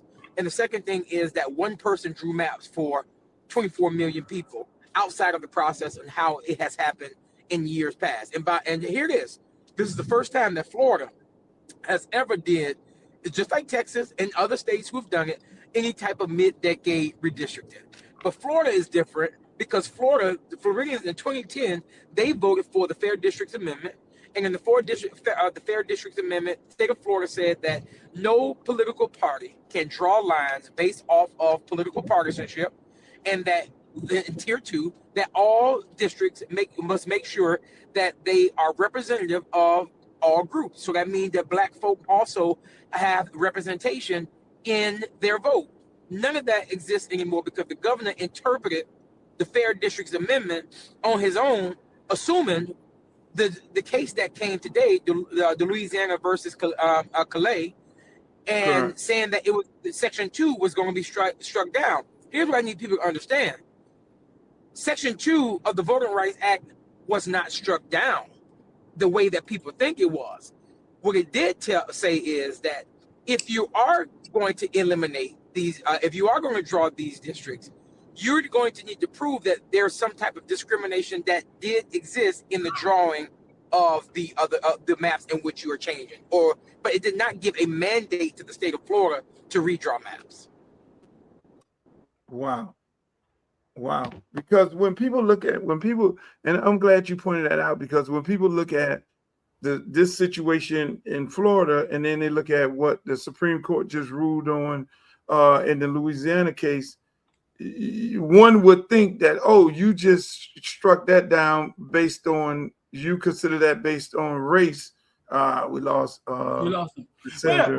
But Luke, for the slow people that was absent that day in school, what maps are y'all talking about? And explain to people what you and him talking about. He back there. He back there in the back. He back. Yeah. So going back to what you were saying, most people would think that, oh, the Supreme Court just struck down the case in Louisiana, and you could probably use that case to apply to the situation that happened here in Florida, because in Louisiana, obviously, they said race had to play a play on that, and they would not allow that to happen. Now you have this clearly is racist. You think that that's a pathway of a win in the Supreme Court, or it's just Trump's Supreme Court and they're gonna do what they want to do? Is he froze? I think we lost him again. Yeah. Mm-hmm. Yeah. Yeah. He'll be back though. It feels like he's just going through drive. To answer your question, Streeter, to explain to everybody what's going on. Explain to him.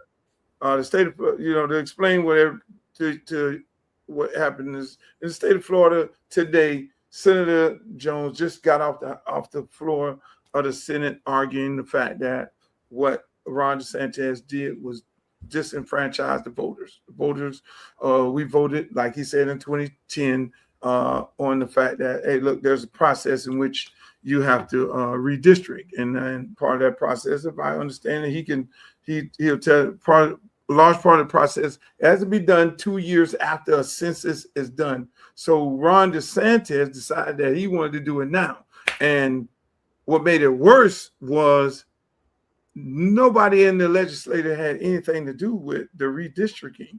It's like him and his homeboy went in the back room and just drew a line through the map and send it to Fox News, and then send it to the Florida legislature, because he knows he controls the Senate and the House of Representatives in the state of Florida, and he knows he controls the Supreme Court because that's the court in which he picked.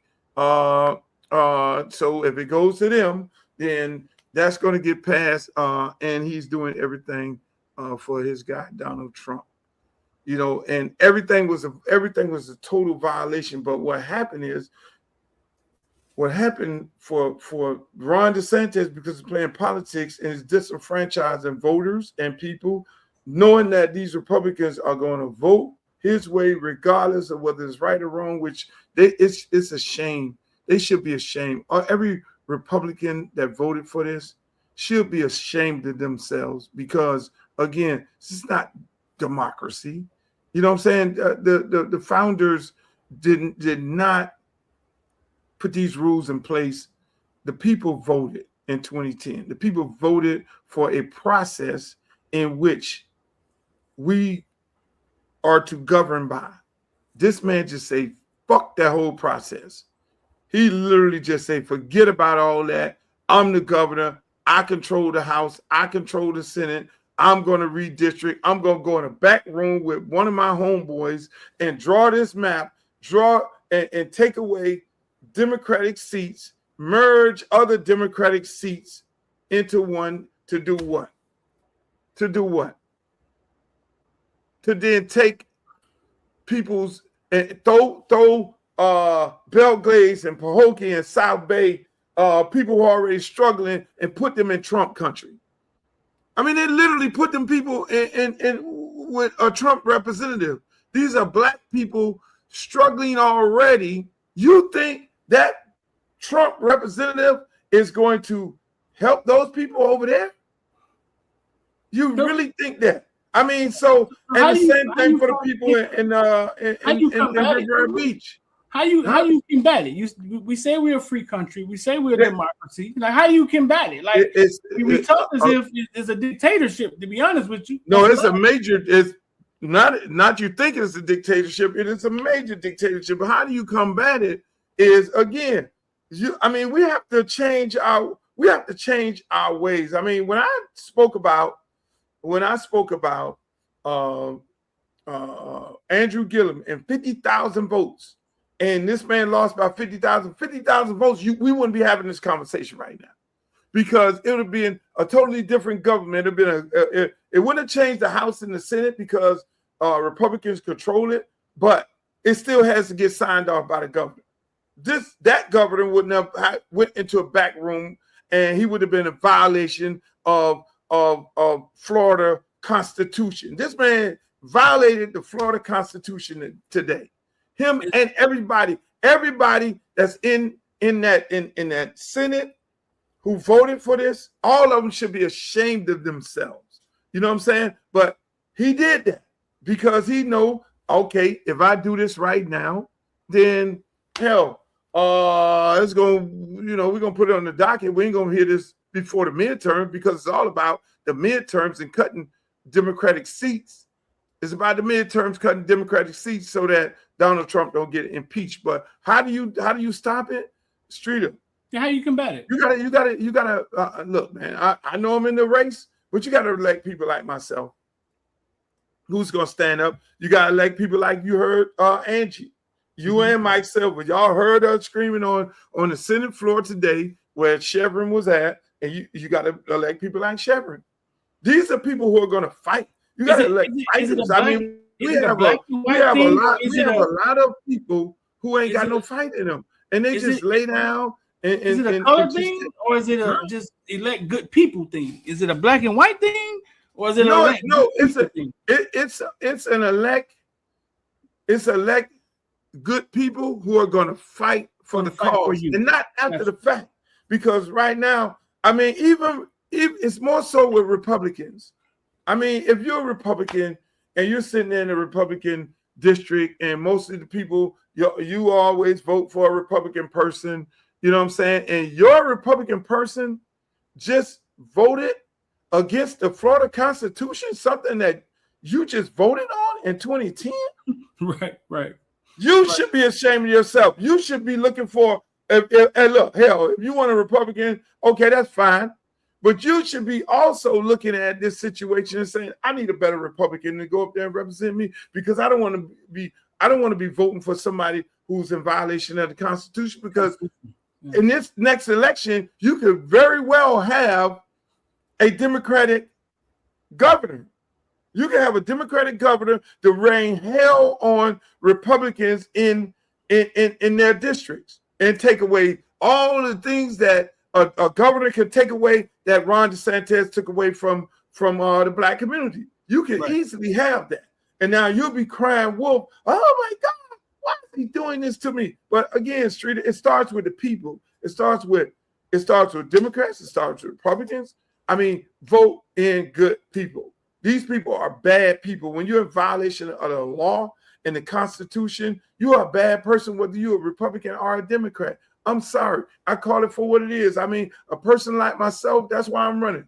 I'm running Streeter because I'm tired of sitting on these social media, doing posts on my live, talking about the disparity and the gridlock and the muck and the garbage and the lack of resources. That's why I'm running, because that's how you solve the problem. Some of us got to get off the bench and get in the game, unfortunately, and a lot of us are not doing this. We got some very intelligent people. Joy Reid need to be running for office. Joy Reid this lady is arguably one of the smartest women I know. Joy Reid need to be running in her area. Jamel Hill need to be running in her area. Damn, Roland Martin need to be running in the area. Bakari Sellers need to be running in his area. These are people who are very intellectual, who are going to be very outspoken, and that can bring resources. I understand the political process. I mean, but we all sitting on the sideline. They sitting on the sideline. I'm in the game. And that's why I say I'm in a win-win situation, Streeter. I'm going here to fight for these people. I mean, hell, you had a situation going on in the Supreme Court today where they were hearing arguments about taking temporary protective status away from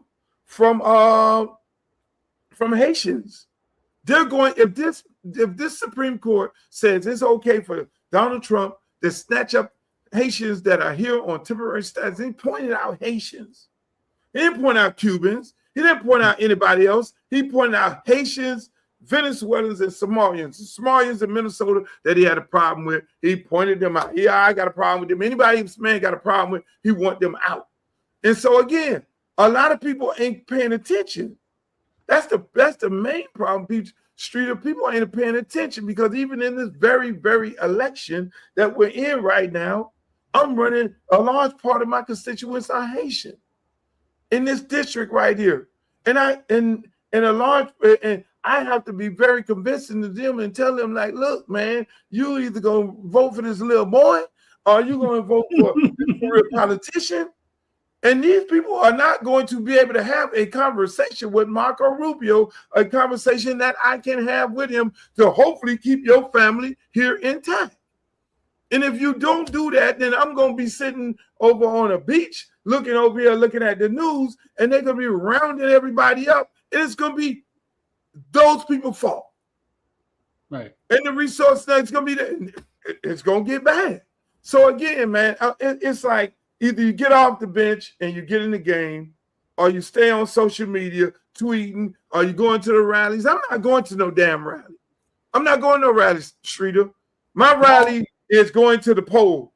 And I urge everybody, man, look, man, whether you vote for me or anybody else, I mean, these numbers need to fucking change, man. It's 8% African Americans going to vote. 8%. And then we want to sit here and we want to say all the bad things that's happening to us today. That's how you change things. You can change the Florida legislature by going to vote. You can change the way they do business in Washington by going to vote. I mean, it had no business. This clown, it had no business in the White House anyway. But everybody want to make all kind of excuses why not to vote for the black woman. So it becomes black and white. I mean, I'm very passionate about this. But at the end of the day, I'm not going to sit up here and oh, we're going to go to the No Kings Parade. I'm not going no fucking No Kings Parade because y'all let it happen. Especially white people. Because black people voted at 92%. Y'all didn't want a black woman leader. So you take your ass out there to the No Kings Parade. I'm not going. You know, and that's the thing. People had a decision, but they decided that for whatever reason, oh, she ain't black enough. Oh, she don't do candy yams. Oh, she don't have her hair ain't straightened enough. Oh, because she's half Jamaican and all these different things. Come on, man. Come on, man. And you know, the white women ain't voting for her. You have half of the Democratic Party white women voting for Trump. And most of them who didn't want to vote for Trump didn't vote at all. And so everybody feel good that I didn't vote for Trump, but I didn't vote for her. But well, we told you a no vote for her is a vote for Trump. And that's what happened. So that's why we're here today, right now, because of us. You ask that question, how do you stop it? Get your ass out there and vote and go take somebody with you. And if you don't do that, then don't sit up here crying. I went when she lost. Oh shit! I got my affairs in order. I set my ass up and say, "Hey, look, man, this shit finna be a roller coaster. You better keep your head on a swivel at all times, because that is what we allowed to happen. They did. So I'm sitting there chilling. And so again, we're in the same situation. We got a midterm getting ready to happen. You're gonna have Democrats running those same races with Republicans. You got he gerrymandered the map, and you're gonna have Democrats running against Republicans. And if those Democrats, when those Democrats win the primary, and some of those Republicans, if those Republicans want change in America, then they're gonna vote for Democrats when they get into the general. And if they don't vote for Democrats when they get into the general, and their ass get deported from goddamn Doral and Havana and Little Haiti and North Miami, you go fuck around and find out. Play them crackhead games and vote Republican if you want to. Because a lot of people who are getting ready to be deported, they do vote Republican, and they need to stop that shit. You know, they do vote Republican because they see, oh, ain't one of us in the race, so I'm going to go vote for, they cake for this man. I remember damn Scott going down there, Little Haiti, having a conversation with the Haitian people, and I almost threw up. I was like, do they know what the fuck they doing? This man is the architect of trying to deport them. His homeboy. Is Scott out there right now defending Haitian people against Donald Trump and TPS? No, he nowhere to be found because he's trying to protect his own ass. He just used the community to get the vote. And everybody's sitting there now, everybody's sitting there nervous as hell. You know, you can't not want them to get deported more than they not want to get deported, Luke. You're right. But what a lot of people have to get away from, Streeter, what a lot of these different people have to get away from is hating black people. Because everybody come here, they got a fucking problem with black people. They don't want to work with black people, but yet still, black people have always been the ones say, oh, we want to help black and brown people. Only people that really loke up with us.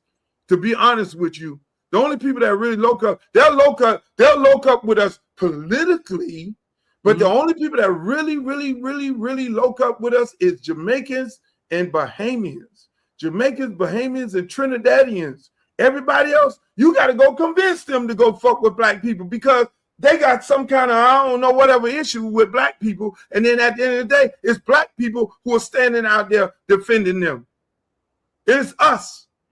You know, even with the fucking Mexicans and the lady lost the race in Texas because Mexicans. So when you look fast forward to right now, and God don't make no mistakes. He does all the things that he does, and they say, man, we work in mysterious ways. He work in mysterious ways. Lady lose election in damn Texas. Fast forward to right now, you got a little Mexican girl, the police department on there talking about, oh, I just love saying the N-word, and I just feel so liberated, and she's the police officer. And those are signs. Those are things that God is telling you, this is how people really think. And if y'all don't wake the fuck up and you keep being asleep, then that's what it's going to be. You're going to be asleep if you don't get together, African-American people. If you don't get together and worry about look, I got all the white friends in the world. Mike Silver, my good friend. I love him to death. God damn it, if Mike need a place to stay, he's right here with me. I got tons of white friends. Everybody wants to say, oh, Luke is always black and white. No, I got a shitload of white friends. And that's why that they don't have, we have disagreements. But at the end of the day, we all agree on one thing. All people should be treated fucking equal. Now, when it comes to some white supremacists, no, we ain't going to be on eye to eye. Even when it comes to a black person that thinking that all white people are bad, we're not finna see eye to eye because that ain't the case. But at the end of the day, everybody got to respect everybody that you're defending and you're protecting your kids' future and your race future. I ain't got no problem with that. I'm okay with that. But we need to be feeling the same way, and we don't do that. We don't do that. We're the ones who tear down each other. I was talking to a damn coach, And I was like, well, why are you not the coach? Because the football player was under you, he was a All-American. But he the first one to throw the black out. I'm like, see, this the kind of shit we talking about. Right. Every black football player at the University of Miami, first person they should be talking to is you, because I guarantee it ain't that many black people in the room, but we're systemically fucked up in the brains. We're really screwed up. Hey, I'm looking at the NFL draft, Streeter, and everybody's sitting up there, and I'm not looking at the draft. I'm looking at the draft to see all the white guys, white people in the room. Mendoza, all white people there. But when I go to look at the black people, all black people, and there's one little white guy. And we know the one white guy is the guy who's the fucking agent. Because the black people don't trust all the money. controlling all the damn money. He controlling all the money. Yeah. And that's just us. I sat there and all I did was counted that shit. And it was 95% African Americans who got drafted. There was a little white guy in the fucking picture. And that's us. And so you ask me, how do we change? And there's some real competent African American agents out there. There's some very, very competent ones. But then when we see us come in the room, then we looking at us like sideways, and mama looking at us sideways. And that no matter what our record is, we looking at, well, what a white person with you? Are you backed by some white person? That's us. That is us. That's the problem with us as a people. And so when those people see that, then they see a divided community. They see a community that they can go in and they can overthrow a streeter. They can infiltrate. Yeah. They can infiltrate a streeter. Well, Luke, they can infiltrate a Luke. I got a tough question for you though. Ain't none of these questions. If everything's owned by them, right? Like, so the NFL owners are white, everybody in the machine is white, right? You get a white agent, you figure the white agent can talk to the white people, right? How did you and your wife navigate in that space, and were you guys successful? How did we navigate? Let me tell you how we navigated in that space, and I didn't want to be. When you got to the table, I didn't want to be. Listen, man, I fought for years not to want to be a part of representing some people, representing kids. I've had many kids that tell me, hey, man, when I make it to the league, I want you to represent me. And some of them went into the league and then I didn't represent them. And I'm like, no, I'm getting into that. I'm getting into that because that shit is bad. It's bad for more reasons than one. So now I'm coaching at the park. I got Little Freeman, I got Darrell, I got CJ, I got all these kids, they're doing good. I don't know if they going to the league. We don't know if they going to no damn league. You know what I'm saying? The likelihood of you going to the league is damn near similar to you catching the lottery. It's only 1,200 jobs in the NFL, and every year 20 and 30 and 50,000 kids are fighting for that same spot, and you got to be the chosen, whatever the 100 and whatever it is, 200 to go to the combine. If you ain't chosen to go to the combine, the likelihood of you making a roster is very slim to none after that point. So again, these kids, I'm looking at all these other kids coming back to the park and all these tragedy stories that that we know that, oh man, this one right here, he was this and he had this, how many money, and now he working on the park and now he lost all his money, and now this guy, you hear these tragic stories about these agents around here that broke these guys, that allowed them to get broke, and then you get into it and you say, well, how the hell did they get broke like that? Then you understand the nuance of it. Well, the agent, he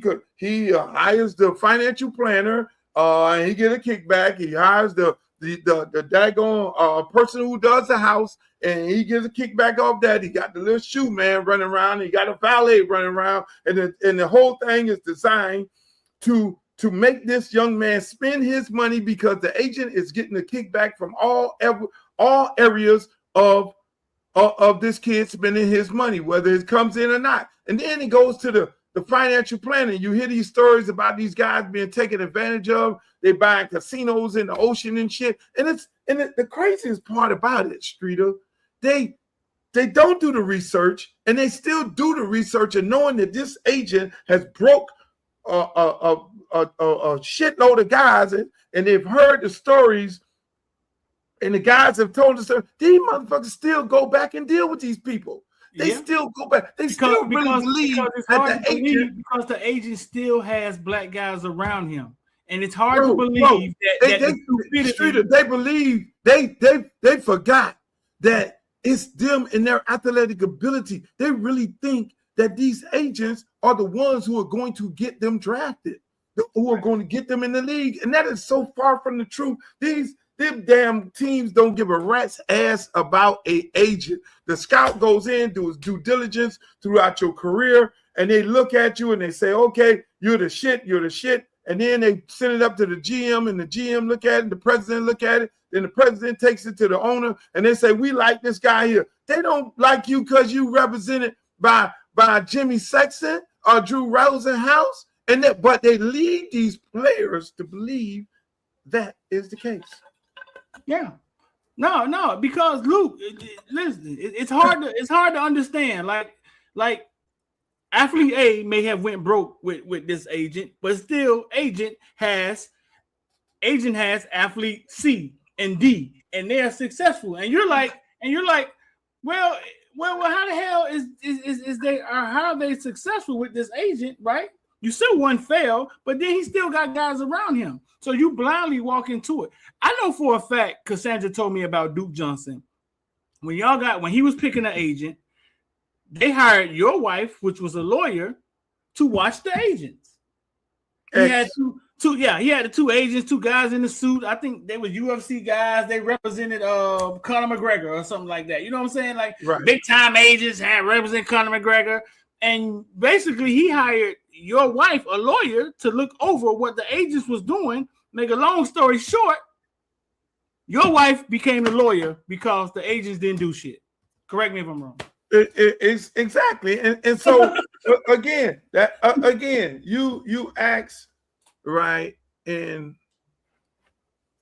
you ask how do we do it so different? And like I say, I only got into it, and that lady was a will and trust lawyer. She wasn't no agent. She had no aspiration to be in that. I then said, look, I got these kids on the park. You know, if they ever get close to possibly making it, I had a agency. I didn't activate it because they all kept telling me, hey man, we want you to represent us. You negotiate big deals and and all. I'm like, I don't really want to be in that space, right? And so she was being frustrated with her doing the wills and trusts. And I said, well, hey, look here. Go take the license and I'll go talk to the players. We got some kids on the park that I really don't want them to come back with the same problem. I don't want them to come back being broke. I want to be able to help guide them in a direction. Now, if they come with us, then that's fine. You know, I don't want nothing. I don't want a dime. You know what I'm saying? She probably took 1%. These are our kids. You know what I'm saying? You got to get paid for what you. I don't pay a bill in my house with nothing that you. These are my kids. You know what I'm saying? And so that is how I went into it. The whole thing. And so Friedman was like the first one. Friedman, like, no, man, man, you've been with me all my life. I listen. The other ones don't. And whatever we do, how we do it, man, that's fine. Friedman ended up riding around with a coach who didn't care about him or nothing like that. The coach taking him all over the place, and he said, "No, you got to take me to Coach Luke." And Coach Luke, okay, all right. Hey, I went into it, and I said, "Look, you're not an experienced agent. I'm not experienced in this. Go about it by being the lawyer of these players," which I think every player right now should have a lawyer looking over the agent contract, because these agents are caping as if they're the lawyer. You're being misrepresented, right? So we went into it as she the lawyer, and that was her way of getting experience and learning what these sales pitches is. And she's sitting up in there looking at the contract and saying, man, these people pitching some BS. So one of our first people who she went in and didn't get paid a dime, and went in to help out in that situation was my good friend, T.Y. Hilton daddy. Yeah. So she was up in there with him, with all the agents talking to him and all this. And then it was like, okay, well, she'll be co-agent. And that's what it was, co-agent on the contract. Now, the agent can't do nothing without her authorizing it. And so eventually, whatever happened, T.Y. them didn't want her to be co-agent. Man, tell the story. Yeah, they Tell the story. I'm sick of the house, got to the family, got to the daddy, got to everybody, and they told them, if we don't do co-agent, we ain't finna have nobody overlooking what we doing. So if you don't sign up with us, then we ain't if we got to have a co-agent, we don't want to deal with you. And so eventually T.Y. ended up telling her, hey, look, no, we ain't gonna be able to do this, and you can't be the co-agent. Now, this lady was broke up, and I never told this story. You telling me to tell us this lady was on the floor. This lady was on the ex-wife. This lady was literally on the floor crying because she had spent so much time and she had got so heavily involved. When the dad told her, Mr. T.Y. said, look, man, hey, look, I respect that. If that's what his decision is, okay, fine. No, we ain't going to be using you in this capacity. The lady was floored, and I told her, look, this needs to be a motivational moment. What you do is you look at this and you say to yourself that you learned because you heard everybody's pitch. You heard everybody pitch and what they have to offer and what they don't have to offer, and going through this process, the next process, I'll be there with you, but this is all God's will. He's setting you up to do greater things. And so what ended up happening is now you got fast forward, Friedman them come. And so you got Friedman and Duke, and we're going to represent them to look at the contracts. These guys realize that, oh man, they ain't doing what they said they was going to do on the contract. I remember sitting in the room with Duke. We're sitting at the round table. We up in there interviewing agents, and I would say, Duke, don't laugh. They said, oh, we're going to get you $1 million in marketing dollars. And don't laugh. Watch what I say. She over there looking at the contract, carving the contract up, taking all the things out to get a kid stuck in there. And then I say, well, okay, if he's going to make $1 million in marketing, can you give him $500,000 now? And everybody go to. So we had a system going on when they did do that, but then eventually the guys ended up signing well. She made Duke was not a starter. Hold on. Slow down. So basically the agents was offering Duke something, and because this is not your first rodeo. You've had Luke records. You've seen negotiations, you've seen contracts, you've seen things like that, right? So you can hear these people, right? You can hear these people, right? Yep. And what were you hearing? Like, what were you hearing coming from them? I was hearing a bunch of seeing guys in suits. I was hearing a bunch of BS. Okay. I was hearing the same story. I was hearing that every agent came in and said the same story, what they could do. Okay, this and that and all that. And I already understood, and I knew that their contract, she knew because she was the paperwork lady. Right. She knew that the contract was BS. And so she over there marking out everything out, because when you look at what happened to Deshaun Watson, right, and his situation, and a lot of other players, were getting stuck with agents because they had signed contracts, and there's 3 contracts. Okay, the NFL contract is 1 contract, that's the standard contract, but then they were getting players on the marketing contract. They were actually taking their marketing dollars, spending it on them in that 3rd contract, which is the training contract. And the training contract is the killer of all killers, because they were putting people in houses. They were giving the guy money, flying mama here, flying mama there, and all this illegal stuff while the kid was in college. But then it's almost like the mini bar. What they were doing was, when it's time for the kid to then leave, or he wake up that this is not a good deal, because when you realize that you're not in a good deal is when you're in the locker room and all the other guys in the locker room say, oh, you over there with such and such? Yeah, he ain't gonna do shit for you. But then they realize that, oh, I want to leave. and they can't leave.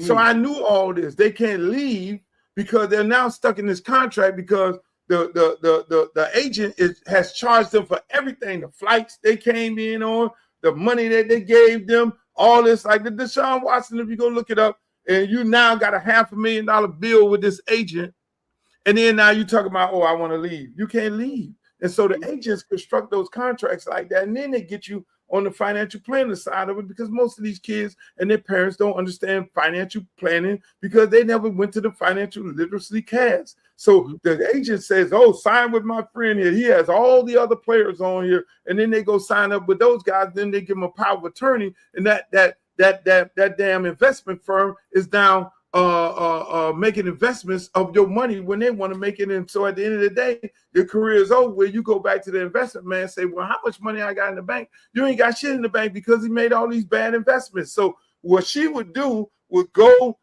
the financial planner, look at his contract, negotiate that, she negotiated everything, took everything out, and these guys weren't able to step it. Everyone, both of them, Friedman and Duke Johnson, had agents, but they were able to leave.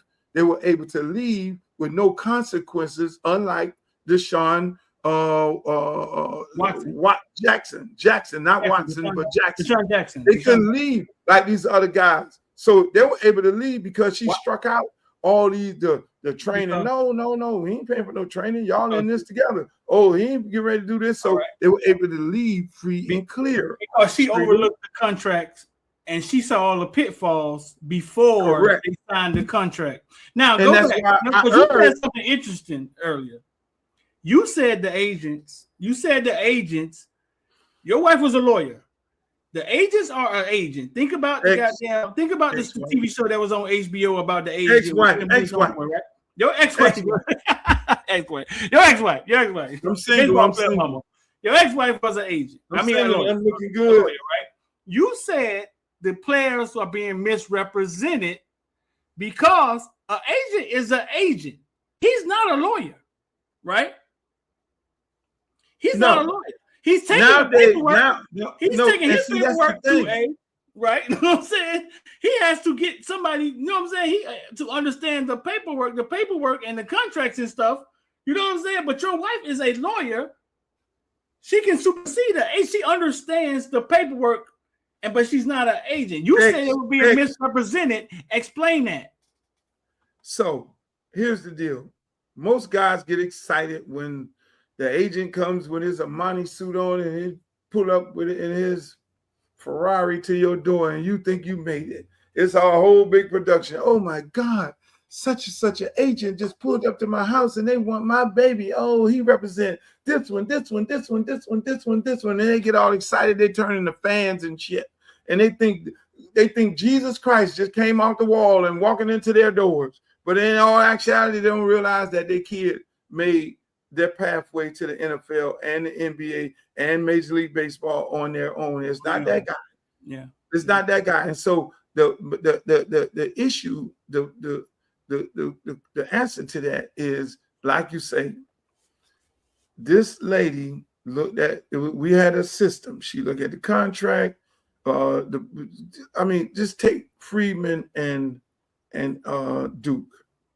Friedman, this lady reset the market with Friedman. The market had not been reset for 3 years. It was only person was Shady McCoy had the highest. He was the highest paid running back, and it had not been reset for 2 or 3 years. Me having a conversation with Friedman on how to navigate catching balls and running and your yards per carry. Hey, look at, man, you gotta don't be running down on that goal line, man, because that's 1 yard they're gonna take away from your yard carry. And we navigated that. We worked the system. We worked it from a marketing standpoint, and we worked it from a game standpoint. We really worked the system like it ain't never been worked before because these agents ain't doing that. You feel me? And so at the end of the day, he ends up being the second leading receiver on the Atlanta Falcons behind Julio Jones, and the leading rusher, the third leading rusher in the NFL. So now when it was time for him, like Mike told you, and we set that whole shit up, I went with Mike around the Super Bowl time. When it was time for him to renegotiate, it became you can pay him like a receiver because Kyle Shanahan had already said Freeman is arguably top 5 best slot receiver. He can play slot receiver and be top 5 best slot receiver in the NFL right now today. He was the 3rd leading slot receiver in reception, second on the team, and then at the same time he had over 1,000 yards in rushing. So I say, tell him he could pay him like a receiver. You still reset the market, or you can play him like a running back, still reset the market. Or you merge the two, he still resets the market. And so that's how you reset the market. And she was able to negotiate. Now, mind you, you thinking that this lady just reset the market and she on her way. She done did some shit that ain't none of these motherfucking white boys could ever think about doing. That day. I remember all of that. And then go back after that and then make Duke Johnson, who wasn't starting, he was behind the guy, the 5th highest paid. You would think this lady is getting ready to be on her way. On her way. Everybody gonna be beating down the doors to come and work with her. No, they were not. Why not? Because it's systemic. It's in our brains that it's just like a black restaurant. We'll go to a black restaurant and then complain about the fork and all that. Oh, it's got a spot on there, but we'll go to fucking Waffle House and look behind the thing and see the eggs on the floor and see all the shit on the floor, bacon on the floor. You don't even know what they're picking it up and put it. We ain't gonna complain about their establishment, but we'll complain about our establishment. And again, some other little things went on, but at the end of the day, I remember going in there talking to some players. No expectation. Look, there are players who they just knew was going to be signed up over here because when the NFL does the investigation of a player, they investigate everything. They know who talked to you with the college. They talk to the college. Hey man, you recruited this guy. Who did you talk to recruit this guy? Oh, I talked to Luke to recruit this guy, and I talked to this person to recruit. Oh, so Luke involved in. Okay, all right. So everybody, there were quite a few players that they thought were going to sign up with us, but they signed up with these other people. You know what I'm saying? And that's why I didn't like the business because hey, look, man, we here, man. This is a boutique operation. If you want to come, I'm not making no money off of this. I wasn't making no money off of this. It's me just doing another community service, no different than me running for office, getting ready to lose a ton of money to go represent a district that's hurting. You know what I'm saying? So I always get myself into these situations. Hey, look, she's, rightfully so, this is her business, me supporting my ex-wife, and I want her to be happy and got a thriving business and everything like that. You ain't paying no bills with that money in my house, no bills, period, because I don't let my wife or anybody paying no bills for me. I'm the man of the house, but then that's another story. But at the end of the day, Streeter, they wouldn't be none. I went to some people that I even told, hey, look, you need to go to this college right here because you're going to be all right over here. You need to go to this college over here. I supported some families just out of the kindness of my heart.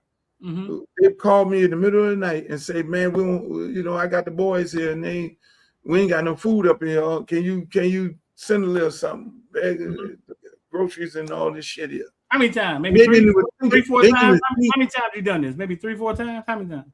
Shit, hundreds of times. They didn't even think about being represented by her and me.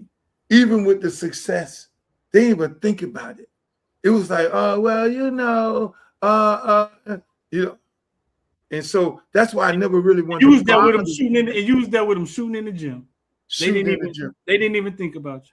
They didn't even think about it. And that's what we do to us. That's what. So it didn't bother me. I'm supporting the ex and her business and everything like that. But it taught. And then they going with these unscrupulous people. And then a lot of them losing tons of money. A lot of them could have balanced what they were doing and still been successful here and successful there.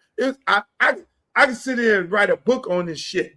Right. You know what I'm saying? But again, we ain't got to write books no more. We got to write no book. Talk about that shit. We ain't got to write no book.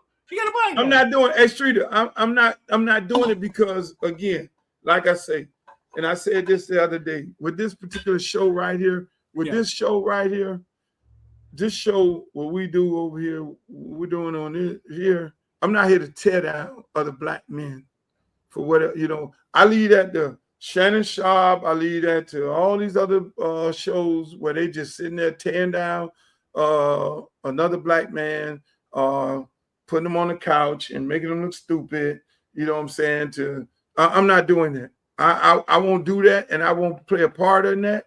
You know, that's why they call me. Hey, Luke, you want to come do our show? What are we talking about?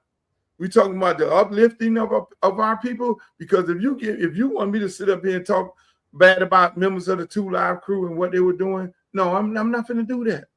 Right. You want me to talk about some situations with some other black people? No, until you start putting white people on the goddamn couch and asking them these questions and giving them money when you know that they're in desperate need of money, and you're paying them money to sit on there and tell you, go get Brett Favre and put his ass on the couch.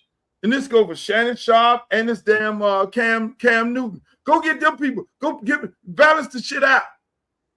Put some of them on the couch and hear their tragic stories, other than just continuously putting our people on the couch and listen to tragic stories and them talking about other black people, tearing them down. And so that's why I wouldn't do that. I can sit up here and tell some tragic stories, and you be like, damn him, and damn him, and all. I ain't doing that. All right, well, I'm gonna tell you this, since you want to be so humble, before you check out this mug, right? You ain't gotta bash nobody,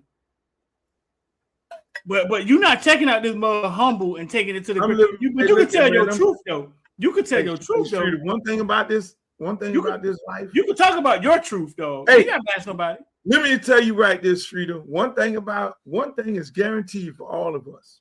What's up? One thing that's guaranteed. Mm-hmm. At some point, we all gonna leave here. Yeah, that's guaranteed. Fact. Now, whether you go at 39, 29, and 99, it's all a guarantee. So what you do while you're here as a person and the life that you live as an individual defines who you are when they do decide that, hey, look here, when it's all is said and done and the man call you upstairs and say, hey, look here, Luke, you done did all the things you can do down there. Let's come on up here, hang out with me. Hey, let's ride, boss. That's how I live my life. I live my life with, hey, I appreciate every moment of the time, but then I live my life with certain principles and certain things that I'm going to do, and I'm not. I let them tell the story. There's a lot of people out there that could tell some stories of the mistakes that they made. That's their stories. Let them tell those stories. Luke, I tell the stories of these unscrupulous motherfuckers in this music business. Luke, respectfully, Luke, fuck what that. Respectfully? Ain't nothing good coming out of that. Fuck that. Because here's the problem. We see these kids as kids, right? We know their parents. You know, you raise them. Like you say, over 100 times you've helped these families out. But we never talk to them about business from a business standpoint. When it's game time, somebody else who look different than us walks in and talks to them about business, right? You standing there saying, hey, I don't want enough for my kid, and you hand them off to a motherfucker who don't care about them. Every time. But we don't. Luke, we have to be. It's not us handing them off with these kids in 2026. Streeter, it's not us handing them off. It's them. Devontae Freeman. That's why I love him to death. Him and Duke Johnson. I love him to death. They came out of our program, Liberty City Optimist. Sam Johnson, God bless his soul, say, man, make sure you take care of Duke. Let me tell you how Duke ended up with us. Mm-hmm. It was Artie Burns. It was Artie Burns' mama, Dana. Dana, I coached Artie at Miami Northwestern, right? Artie was known for track. I just came over to Northwestern. I was at Central, and Billy Rowe gave me the job of defense coordinator, and I looked at Freeman run through the defensive backs and run through everybody getting out of the way and all that. So I was like, well, y'all track guys, I'm gonna make y'all physical. So I went on a crusade and did that. I talked to Artie dad. He was locked up, and Artie dad said, put your foot in his, you know what.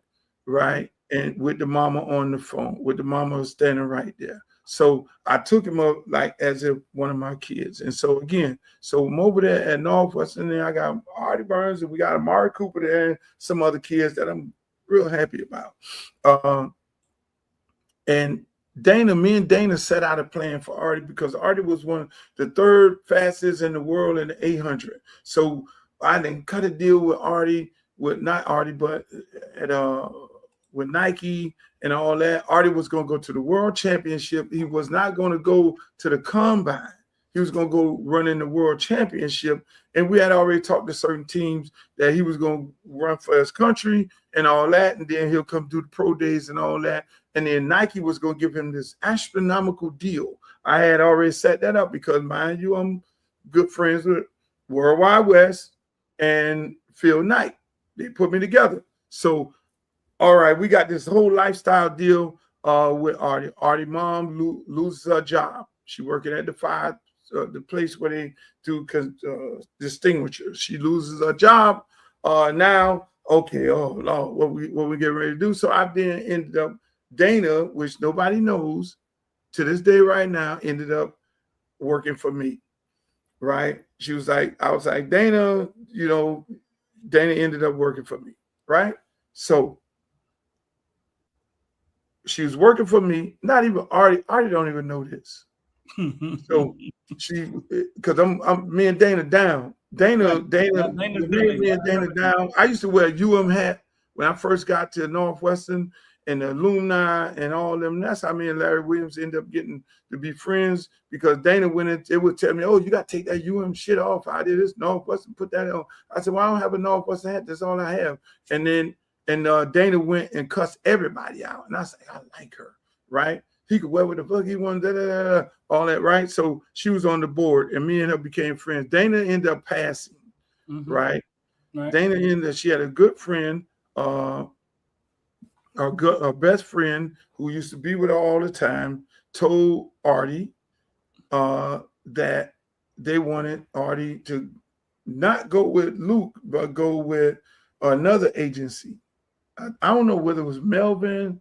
Me and Melvin, good friends right now, said no because they had a relationship with him and everything. And so Artie ended up signing up with another agency. Now, mind you, I got all this stuff planned out for Artie over here. But then Duke, before Dana died, Dana told Duke mama, oh no, we going with Luke and his ex-wife. It was really close at the time. They were best buddies, and then Cassandra came to me like, so we live in City Warriors, and you telling me you ain't finna come to me and represent? I said, well, Cassandra, all I saw you whining and dining with Drew Rosehouse. We're not really doing this to be. She was like, no, Dana, where Dana go, we go, right? And so then Cassandra was all like, okay, well, we riding with y'all. So you had Dana and then Cassandra and all this. And now, mind you, again, I'm not doing this for no money. I got the ex-wife, and she leaving the wills and trust lawyer thing. Now she gonna get in this sport because we gotta take care of our kids. All these of our kids. It wasn't about, okay, we could be super agency. It was about really not having them put in a predicament where they come back home broke, and when their career's over, they broke. You feel me? And so at the end of the day, Dana then passes away. God bless her soul. I love her to death right now.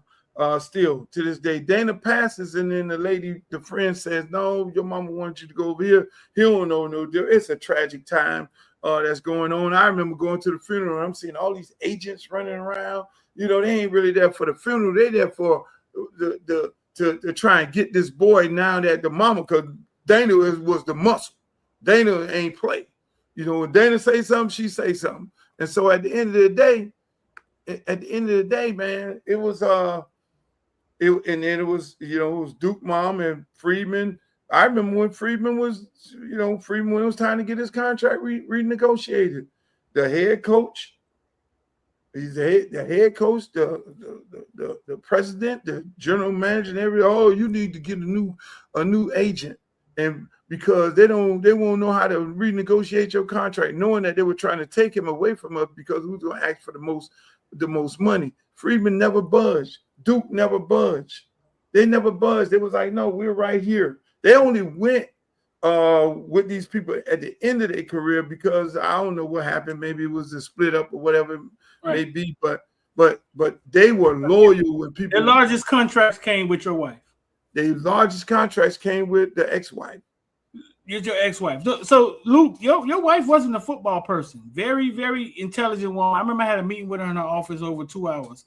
She stood for something too. She hated how these agents were treating the kids, and she talked to me about it. How was she able to navigate through these football waters, and she wasn't a football person per se? Well, we had a little system. She would do the paperwork, and I would deal with the training, and deal with them with the man stuff. Hey, watch these girls, watch this. Hey, we're gonna let me take you to, Duke one that you didn't have to worry about him. He gonna go home and he chilling. You know what I'm saying? Right.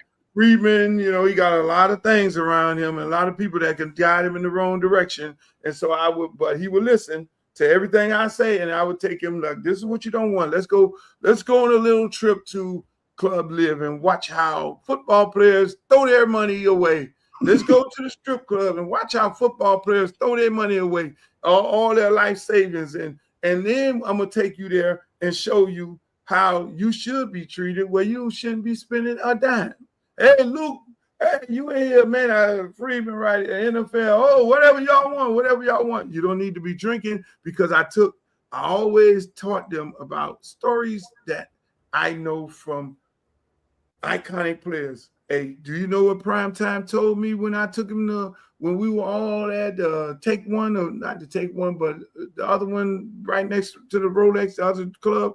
Prime said, man, I don't drink, man, because I can't put nothing in my system. It's almost like putting water in a gas tank.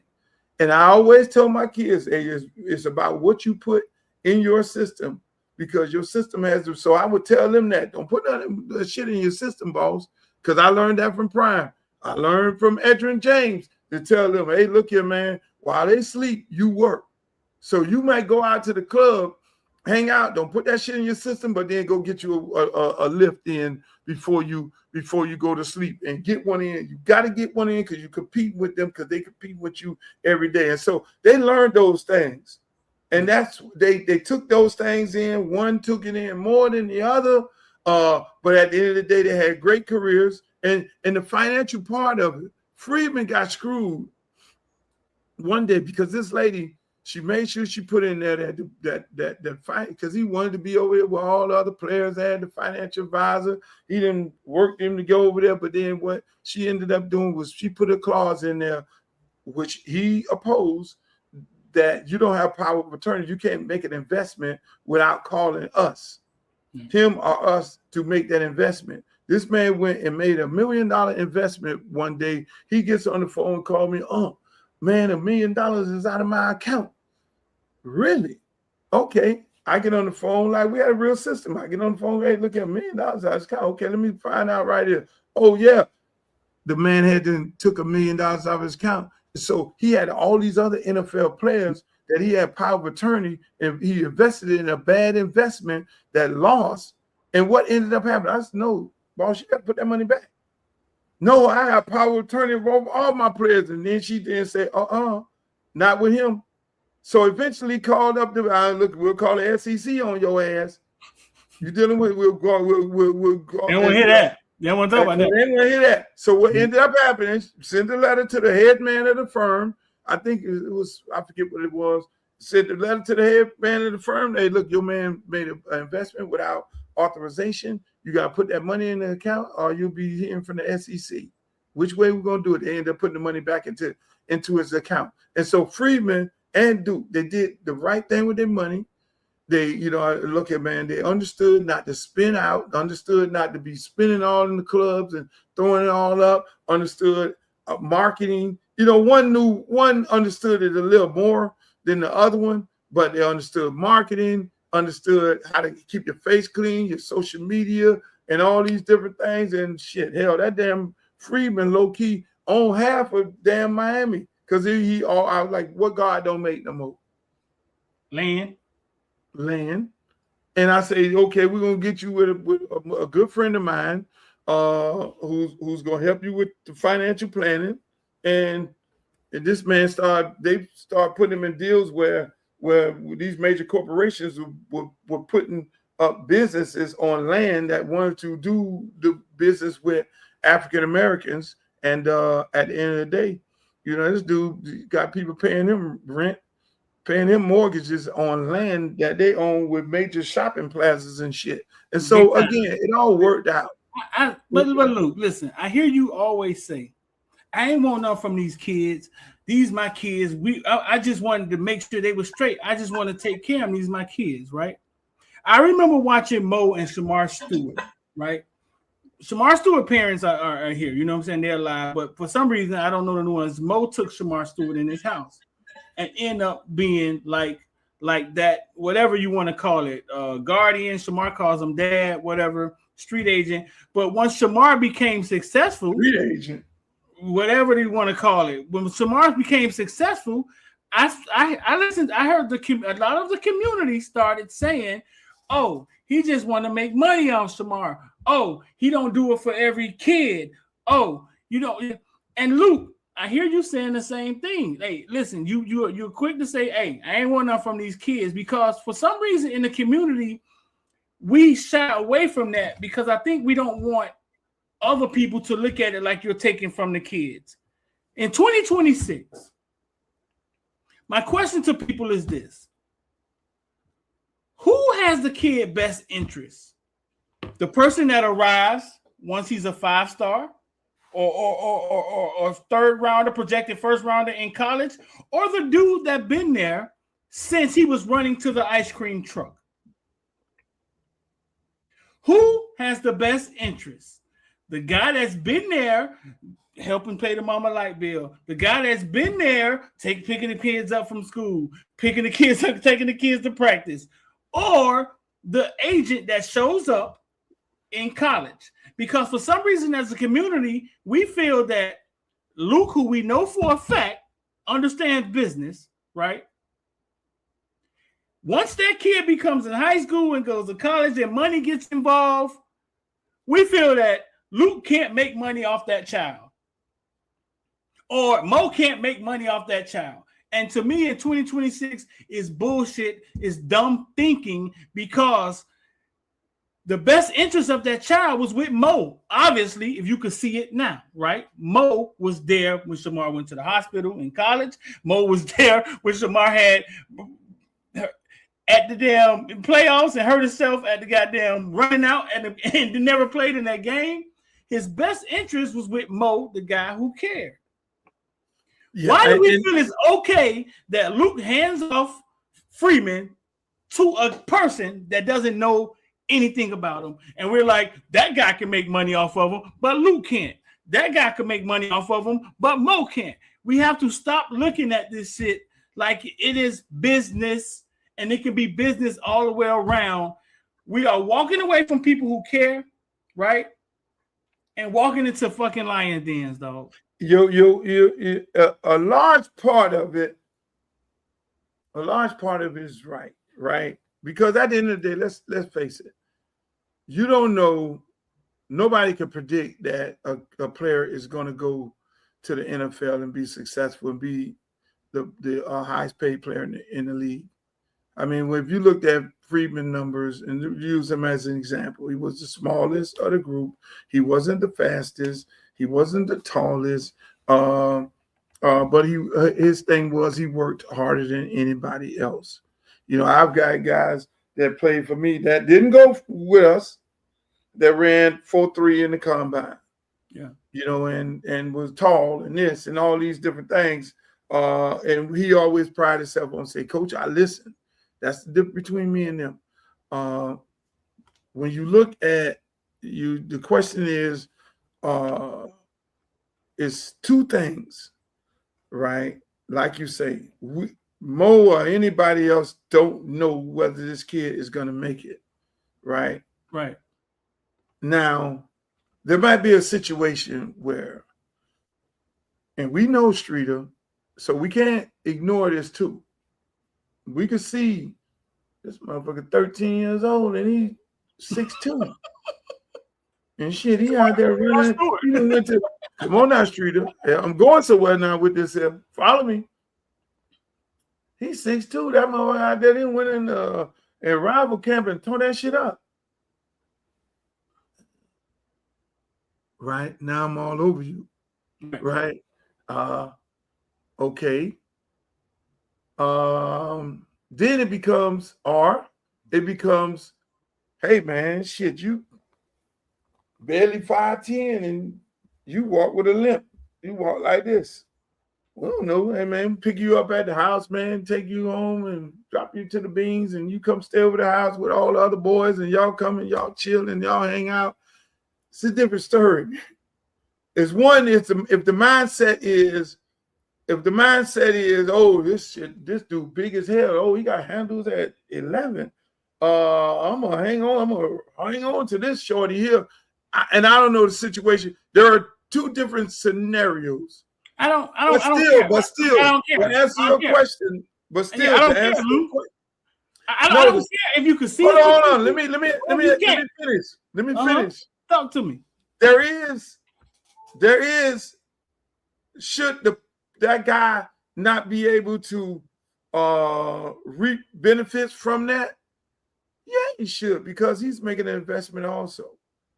Because he's picking the kid up every day. He's taking him over there. That's why it'd be all funny to me when I used to be in this and we go to draft day and some daddy come in, you ain't never seen him before, or not even draft day, or when it's time to sign, all of a sudden he got a daddy. Where the fuck was he at? Because I know I paid all the insurance. I know I paid all the money to go for him to play. The $125 every year at the park because he couldn't pay it. And I had to go pay the doctor to get him a physical all the time. But ain't no daddy was around, but the daddy is here when it's time for him to sign up and make a decision on what high school to go. And then hey, have a tendency of, I'm going to talk to my dad. And it's like, nigga, give me my money back. You want to know where all this money. So again, it is not just, again, I don't remember those days, but you got to know, you have to know, it's a different with me, Streeter. It's different with me. I don't do it for anything in return. I mean, I never did it. Now, if we're in a business, they're not obligated. Then I mean, Artie wasn't obligated. Listen, man. I dropped him off. Listen, I mean, I'm there. CJ, Charles Gaines Jr., I dropped him off many times, picked him up and dropped him to Carroll City, and he had a different agent. And none of them was obligated to be with us. And I didn't look at it. I just didn't look at it like that. We know you didn't look at it that way. I didn't look at it like that. This is what I'm saying. And everybody isn't capable. Right? Everybody isn't capable of helping these kids at the next level or representing these kids at the next level. We know you did it out from your heart. And I'm not even saying recoup money. That's not what I'm saying. What I'm saying is that if Luther Campbell or Mo or Malachi Mom are capable of navigating those business waters, right?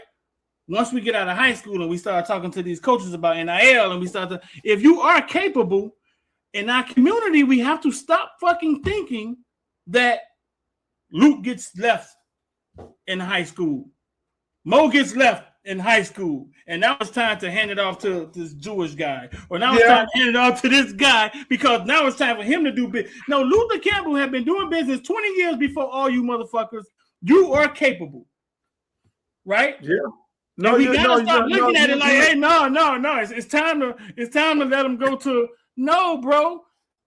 But that's a smart person. See, a smart person would be like, it would go, whether it was Mo, whether it was Luke, whether it was Larry, whether it was Curly.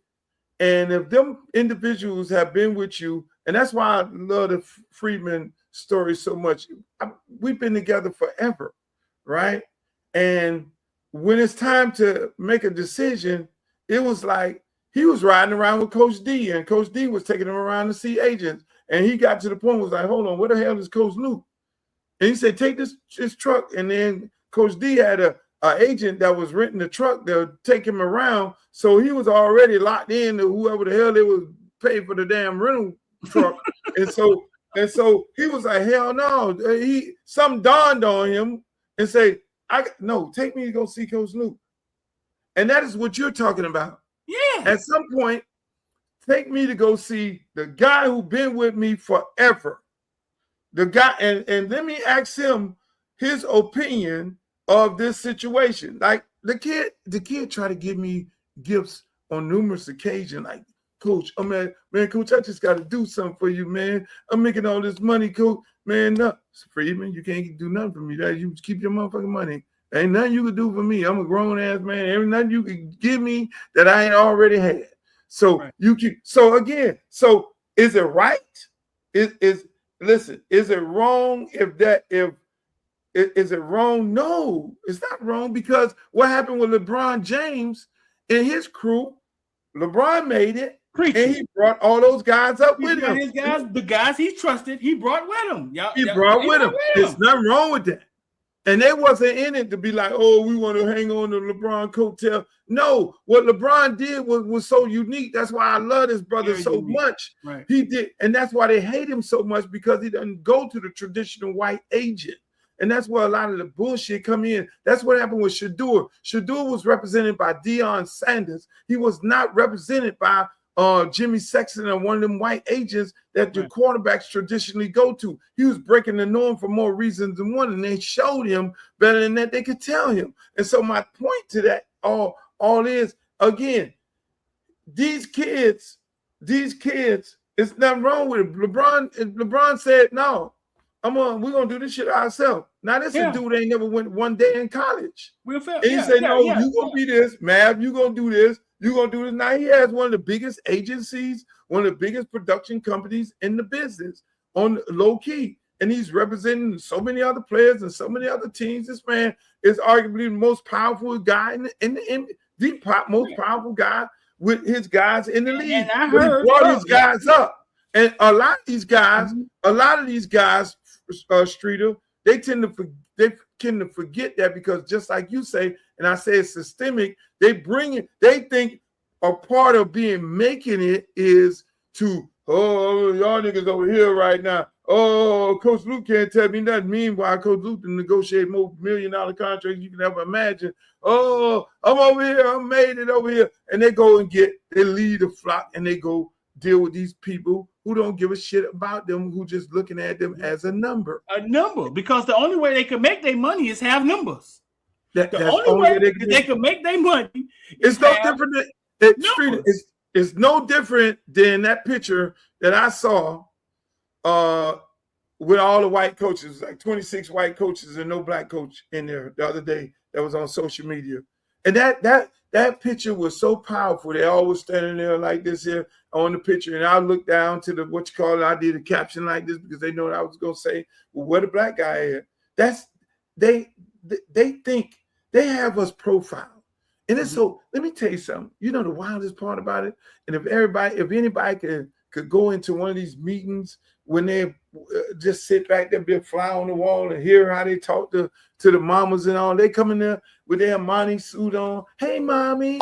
They go to calling the boy mama, mommy, and she in the kitchen cooking. It's like Jesus came off the wall. The white man came off the wall. Because first of all, they go in the house looking and see if you got a black Jesus, our white Jesus. They profile every individual in that room. So you sitting up in there. They got the park coach. They got the high school coach. They got the girlfriend sitting over there pregnant. They got mama in the kitchen and mama trying to be hospitable. They come in the house and they do their presentation. They done seen that shit 1,000 times. They know their profile. Well, who is the person in here? And they'll just start listening to you talk. Who is the person in here that got his ear? And if it's the park coach that got his ear, you know what I'm gonna do? I'm gonna pay the park coach off. If it's the girlfriend, I'm gonna make sure the girlfriend have all kind of shit. I'm gonna pay her off. And if it's the daddy or mama in there, and I'm gonna be an influence with the daddy, and mama is standing on, no, I don't know about you.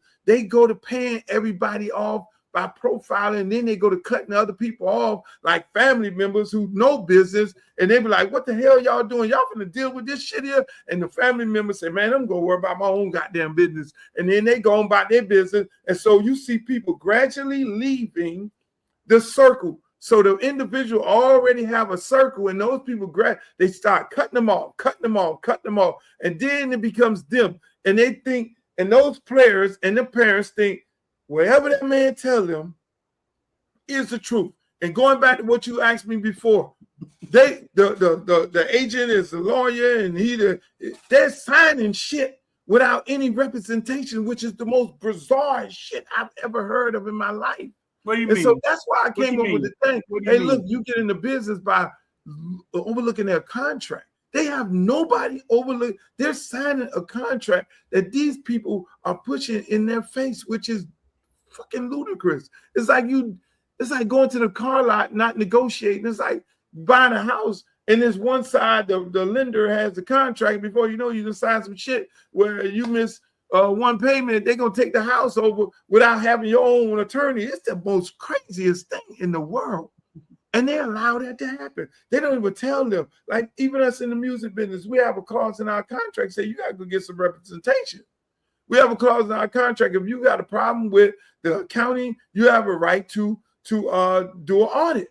These things are embedded, not in the NFL, and those people know it. They just be so happy. Oh, I saw the agent on TV. They shouldn't even let these motherfuckers on the NFL draft TV. All they be doing is advertising themselves. So when they see the agent who's in there with the first round pick and he mosey up in there, then it's all. We had a player. The player wanted to sign with us. The brother wanted to sign with us. Mm-hmm. The mama did not want to sign with us, right? The kid was crying, oh, I want to be over here with them. The mama did not want to sign. She wanted to be with the white people. And literally said, white people are going to look out for you better than these black people. And then the boy went all the way to the draft, to the draft.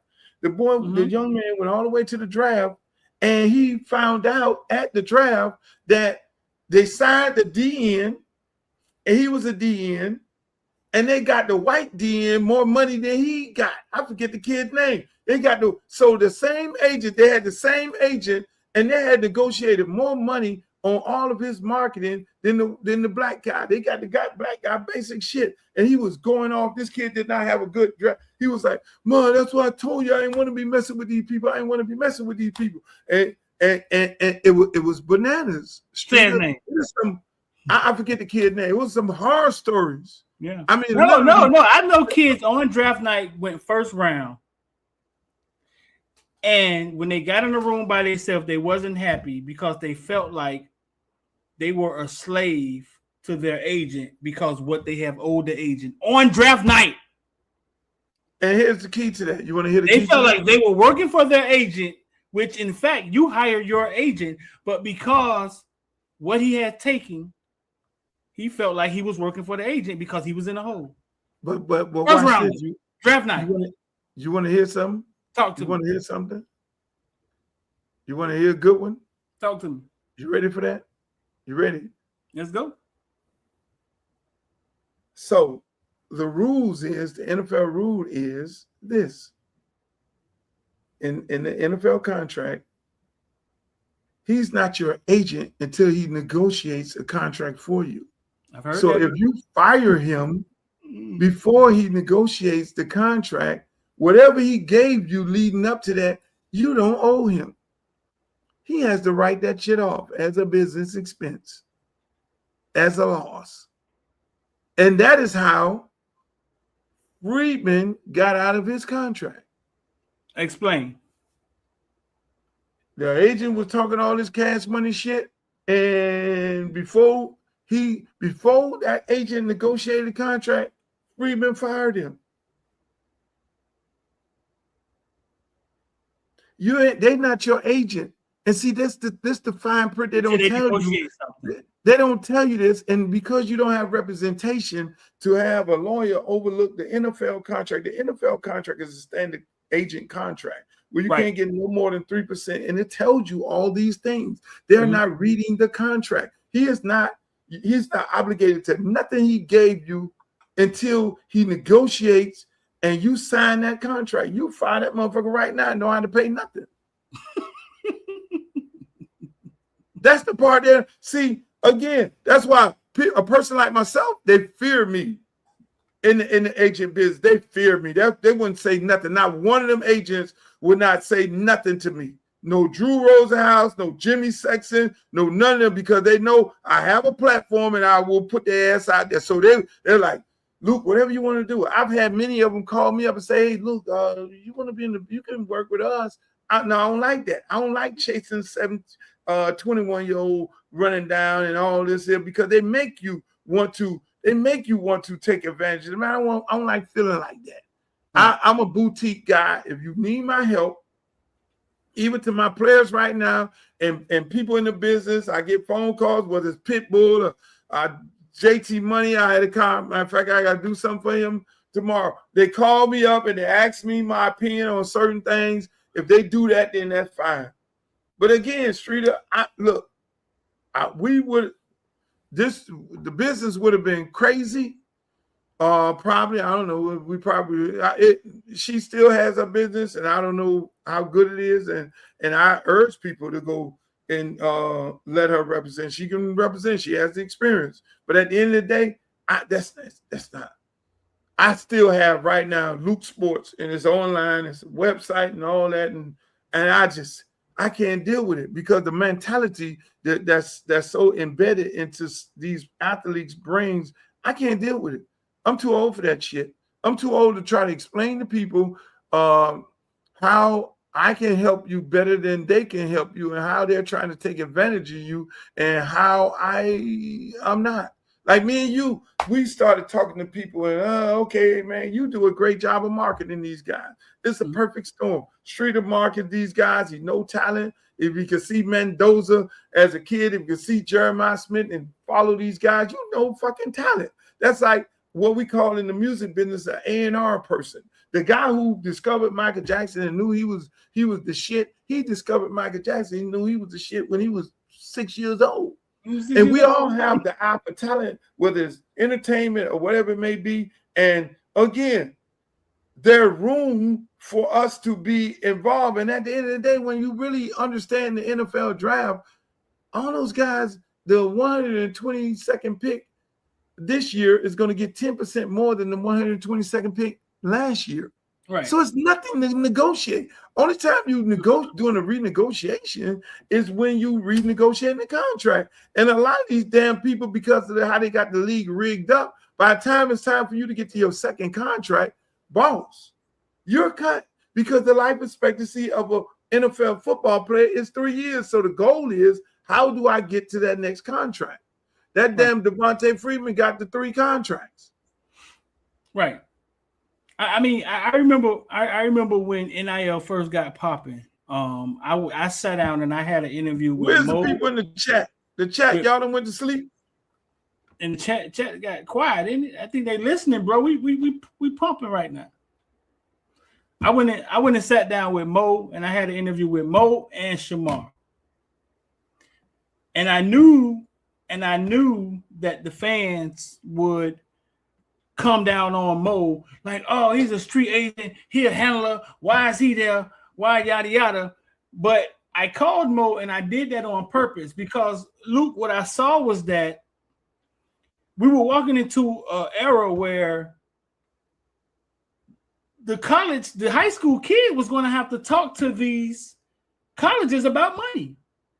It's no longer was waiting for them to be a senior. Like, the high school kid was going to have to talk to their NIL people about money. And if they didn't have anybody in the room with them, like, you wanted Shamar Stewart to talk to goddamn Manny Diaz or his NIL people about money.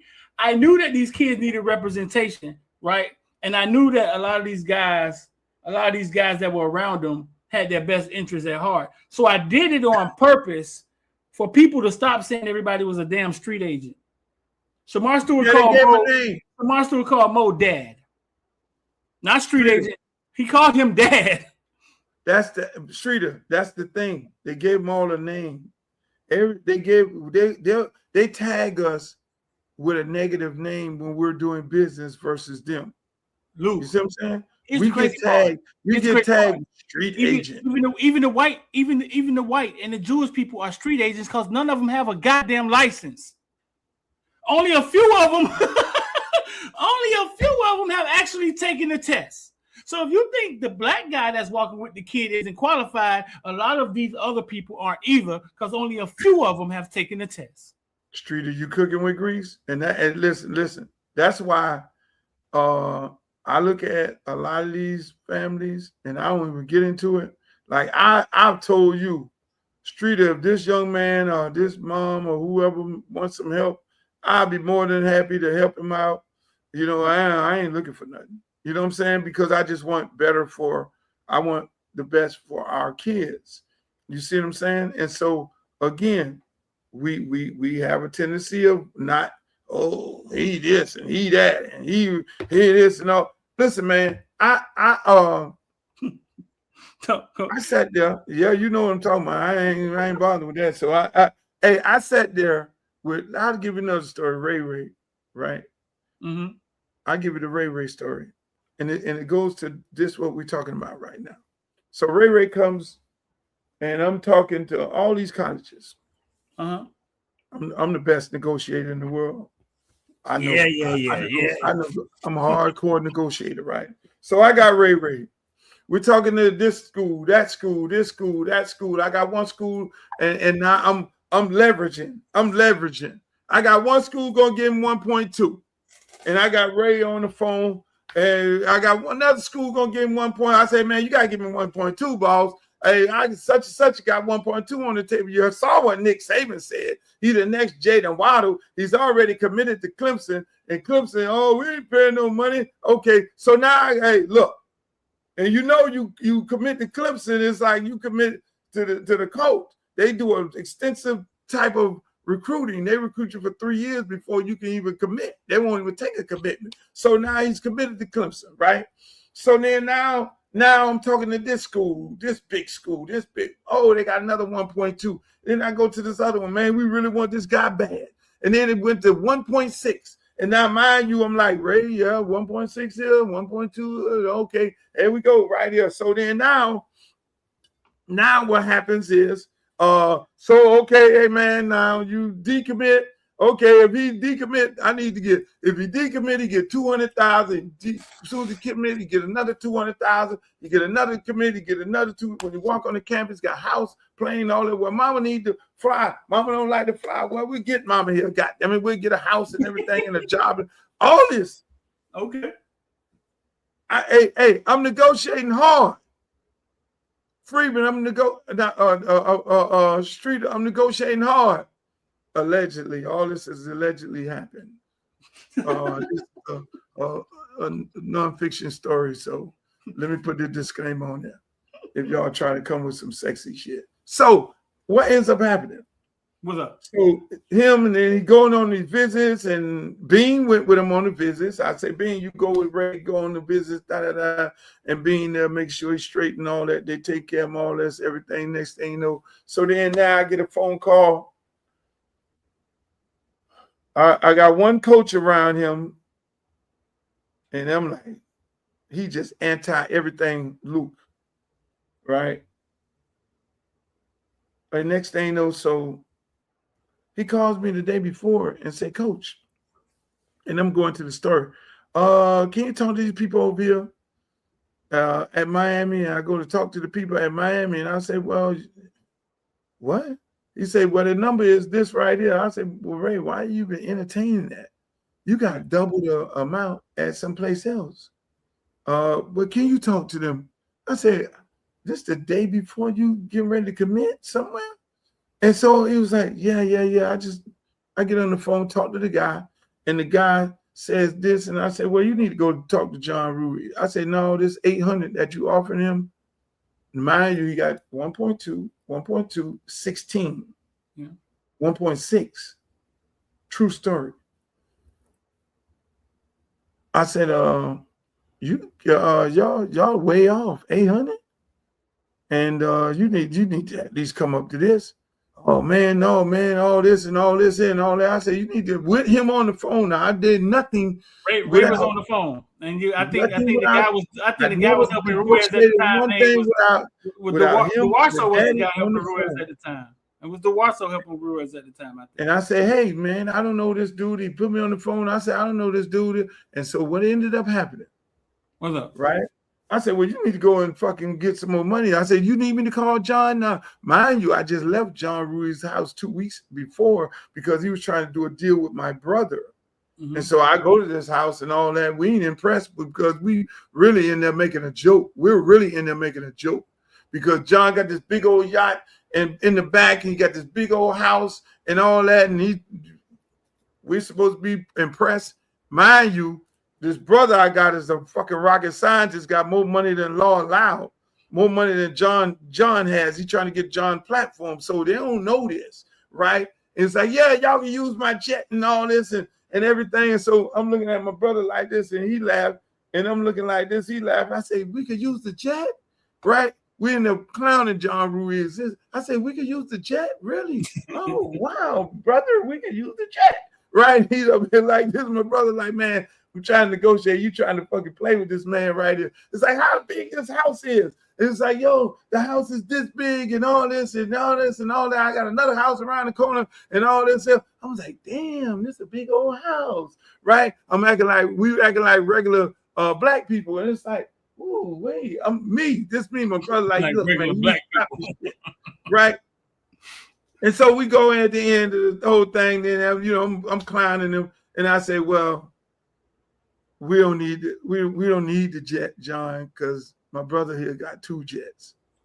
He looked like, I was like, yeah, this dude gave me a jet 10 years ago. This dude got 2 jets. And he was like, yeah, I got 2 jets, right? And one of them I just used for military families because I'm in the military, and I let them, you know, the one a family unalive in the military, we'll fly the family. And that's all I use that for. And now I got the other one we use. He was like, oh, wow. Right.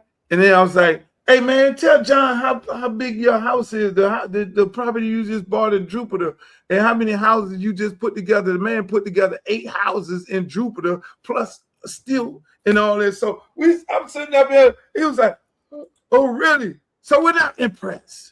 So right. Going back to Ray, I'm like, you need to go have a conversation with John. If you got to come up with these numbers. So what happened after that, Streeter, to tell this story? You want to know what happened after that? What's up? They got on Twitter. And this the key. This is what they do to us. If you're a street agent, you're trying to get something around here. They then start telling these dudes on Twitter Space, oh, Luke was trying to get money for Ray from them. It was a guy. Oh, what the guy name is with the 7-on-7. DeWarso. And I said, bring him to me. I said, bring him to me and say that in my face. Bring this MF to me. Never brought him there. I was like, I called up Brett. I said, Brett, you better get your boy.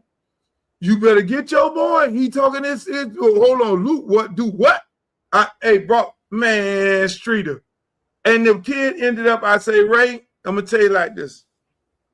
And again, true story. I said, Ray, here's what's going to happen because I always forecast the future because I know how to predict people. I say, Ray, this is what's going to happen, Ray. We got off the phone with the guy. I said, you didn't have me a part of this in the beginning. I guess you cut this deal on your own because all the other ones, it was me and you. But this you the boss. However you want to handle your business, how you handle your business, but this is what's going to happen right here. They're going to get off the phone with me. They're going to call up the head coach. They're going to call up whoever else, the money man. They're going to all gang up on you and say, oh, Luke is being unreasonable. I say, that is the reason why I had you on the phone in every negotiation. So they can't tell you, oh, Luke is being unreasonable because you know the number from the other teams. That was the whole reason I did this because I know how we get perceived.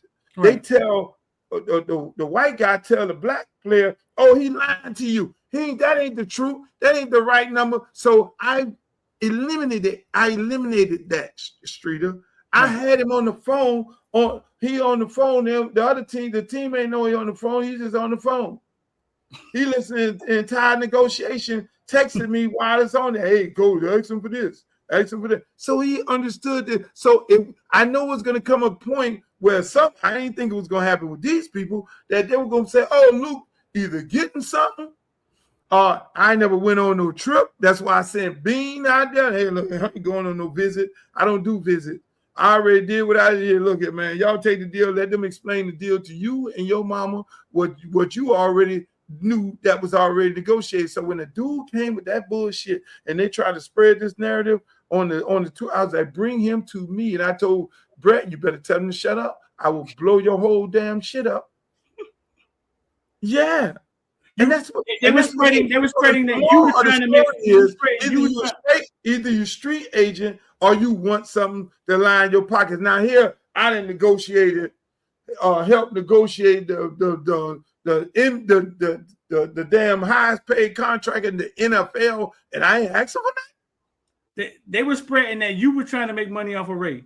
Exactly. Listen, stop right there. Why stop right there? Why the fuck is that an insult? I've seen DeWasso in rooms making money off kids he's coached. Why is that an insult when it comes to Luke? And that's the community shit we gotta stop. We never want to think business. We always think bags.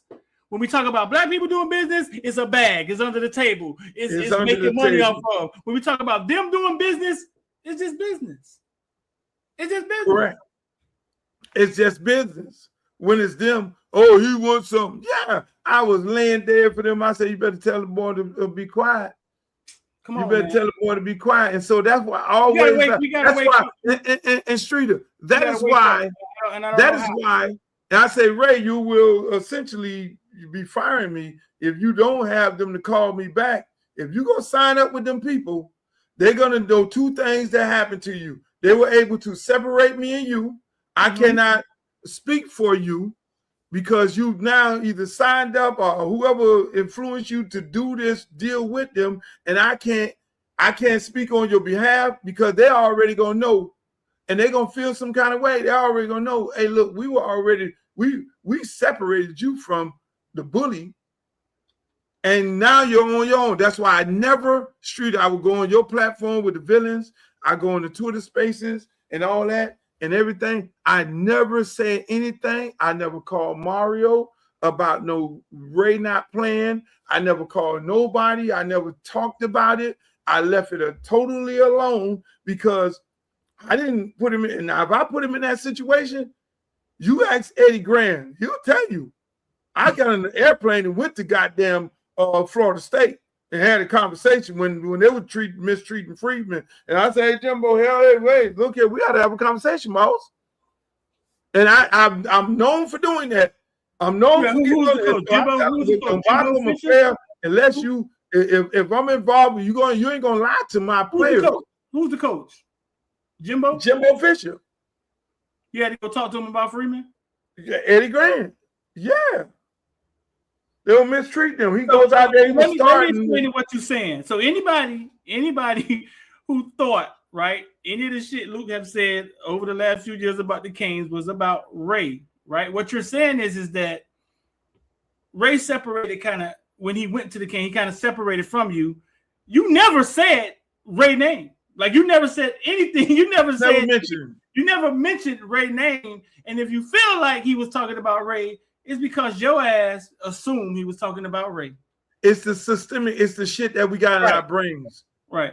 It's what we got in our brains. So I sit there and laugh because I'm a people's person and I analyze and I'm an analytical individual. So I sit there and listen to them think and how they talk. And I'm like, these fuckers really think, damn, I lost Facebook. They really think that I never bothered with it. Now, if I'd have been over there and Ray we'd have negotiated, and then next thing you know, Ray signed up over there with them. I said, Ray, if you don't have them call me, you would have essentially fired me as your representative who ain't getting paid and you would have went and signed up with these people on your own. Right. And so he eventually went and he did it. And I ain't never bothered with it. I ain't never went over there and talked because I'm saying whoever told you to go over there with them, then they didn't want to need to be talking on your behalf. And I know I got an idea of who it was because they always was at practicing. And I would look like this here, like, yeah, you need to go talk to these motherfuckers here since you signed this boy up to this damn this movie here. You know what I'm saying? Because again, when you take less, and he was like, Coach, which I respect. I'm like, well, why would you take half the money? I mean, I'm like, son, the NFL is not promised to nobody. You know what I'm saying? You're losing $800,000. You leaving it on the table right here to go over here to take 800. You know what I'm saying? I said, nah, you go where you want to go at, but you're a 4.2 GPA. This don't make economically. He said, Coach, I always loved it to school. And I said, well, you make your own decision. And you say, I love Miami. And I was okay, now, you know, that's $800,000. You can't get that motherfucker back. You know, and I said, but if you don't have them people call me up to that run man these wanted to be a numbers up. king, man. That man wanted to be a king, goddamn. Man, hey, he jumped on it. And I can tell you one thing, I love him to death, man. I love him I look, Streeter, do you know how much it was burning me up for them to be mistreating him? It burned me up, but I couldn't say nothing. And they know they had them pulled them. Boy, I've got on the plain street many times and went and had to sit down. Hey man, I'm sitting down in the office, man. What's going on? Let me see this evaluation. Let me see the chart because let me see if you don't know the plays. Let me see your chart because they do a report every morning on the player before they hit the field, and then they do a report after. So the average coach, high school coach, don't know that. I learned that when my nephew was playing at Auburn, and I went in and I'm like, what the hell going on? And I realized going up there talking shit, and then them people just showed me that damn chart. So I learned how the chart game worked, and that he didn't really know the plays. I was like, dummy, you don't know the plays, right? So at the end of the day, I know, give me the report. You got a report here. Give me that. Let me see what it is. Okay, he don't know the plays. He know the plays. He hustling. You ain't hustling. You came to meetings late and all this, and your grades and all that. That gets you put on the bench. You feel me? And so I couldn't do that with him. All right, look, but I can tell you what, my young fella, he gonna be all right because he's a God-loving kid. He's a humble kid. He ain't gonna do no running his mouth. He's gonna, you know, he gonna be all right over there. East Carolina. He called me up when it was time. He's like, you know, I like Ray. We all make mistakes. Right. I said we all make mistakes because originally I was like, they weren't recruiting you at Oregon, so why they want you now? They probably want you because you're committed to Clemson and they don't want nobody leaving out the backyard. Then it was Gaddis who really wanted you, and then Gaddis left, and then now you got somebody. So it was a catchy situation. Shit happens, right? And so it really never got an opportunity. And so again, I couldn't go and speak on it. I wasn't going to go speak on it. So people automatically thought I had a problem because it was one of my kids. No. And so when we were talking this year, I say, look here, boss, here we go. He's like, Coach, tell me out. I got you, boss. I love you. What are we doing? Okay, all right, Coach, I'm starting. He said, Coach, I'm starting. I said, okay. And then he went to the game, the Notre Dame game, and he called me after the game. He said, Coach, they told me right before kickoff that I wasn't starting. I said, oh, really? He said, yeah, they told me right before kickoff I wasn't starting. I said, okay, well, maybe they're going to work you in or whatever. I say, and then the next game he didn't play. I said, okay, well, we got 2 games. I said, look, here's the deal. You got 4 games after the Florida game to find out how they're going to play you. If you're in the system, the rotation, or is the competition, are you going to be able to play in any one of these positions? You can play multiple spots. I said, I always thought it was going to be you and Mally on the field. You know what I'm saying? And so that wasn't a thing. And I said, well, you're going to have to make a decision after the Florida game, whether you redshirt, because if you stay catching punts and shit, you're going to lose a year and you would only have 1 year left. The likelihood of a team wanting to take you with 1 year left is going to be slim to none. You feel me? And so you got to make a decision. So, I say, but look at how they played. Well, we knew before the Notre Dame game he wasn't starting. But no, he didn't know that. We had heard that. We had heard. We did. knew before the Notre. Huh? You know that, but he didn't know. We knew before the Notre Dame game he wasn't starting. Not him. Y'all knew it. The media, but he didn't know it. He was told that the day of the game. So now, yeah, we all knew that from a whole lot of other situations that went on leading up to that, which I don't want to get into. But again, the man is entrusting his people. That's what they tell him. So at the end of the day, I mean, that's all under the bridge. He goes to now he gets to, okay, I got to make a decision whether I'm going red shirt or not. And so right. So slow down so people can understand what they saw this year with Ray. At some point, it seemed as if Ray was just okay on the bench. And that was because if he played, he burns his red shirt, right? Yeah, if he played 5 games, then you burn your red shirt. So after the Florida game, when he wasn't in the rotation, I said, son, you got to make a decision, because if you go by there, catch 1 punt, you have burned a year. You have 4 games to see how they're going to use you. They didn't even fucking use you in Bethune-Cookman. You know what I'm saying? So if you ain't playing in Bethune-Cookman, I mean, hell, y'all just played one tough team and a whole bunch of other slaps, and you wouldn't be in the play in this situation. So then he said, hey, coach, I'm going to just do a red shirt. I say, here's how you do it. You go in there, you tell Mario and you tell Beard that you're going to, take a red shirt, because it's obvious that you're not in their game plan and the mix or anything like that. And you'll just, you'll be there for emergency purposes. And so that's why you saw him out there dressing out every game. And he was just, sitting there. And if somebody got severely hurt or 2 guys went down and he had to burn the red shirt, he would have burned it. That's why he dressed out. He worked out. I say, don't say nothing to nobody. Don't, just keep doing what you do. Work hard, because you're really preparing yourself for the next team anyway. Right. So just take this year as, go on the scout team and continue working. Don't go sitting around the corner pouting. Put some work in and, work again. You're going to be working against the starters. You're going to be working against Frederic and all these DBs and all these people right there on the scout team. And so you're going to get good work in to prepare you for your next stop. And so that's what he did.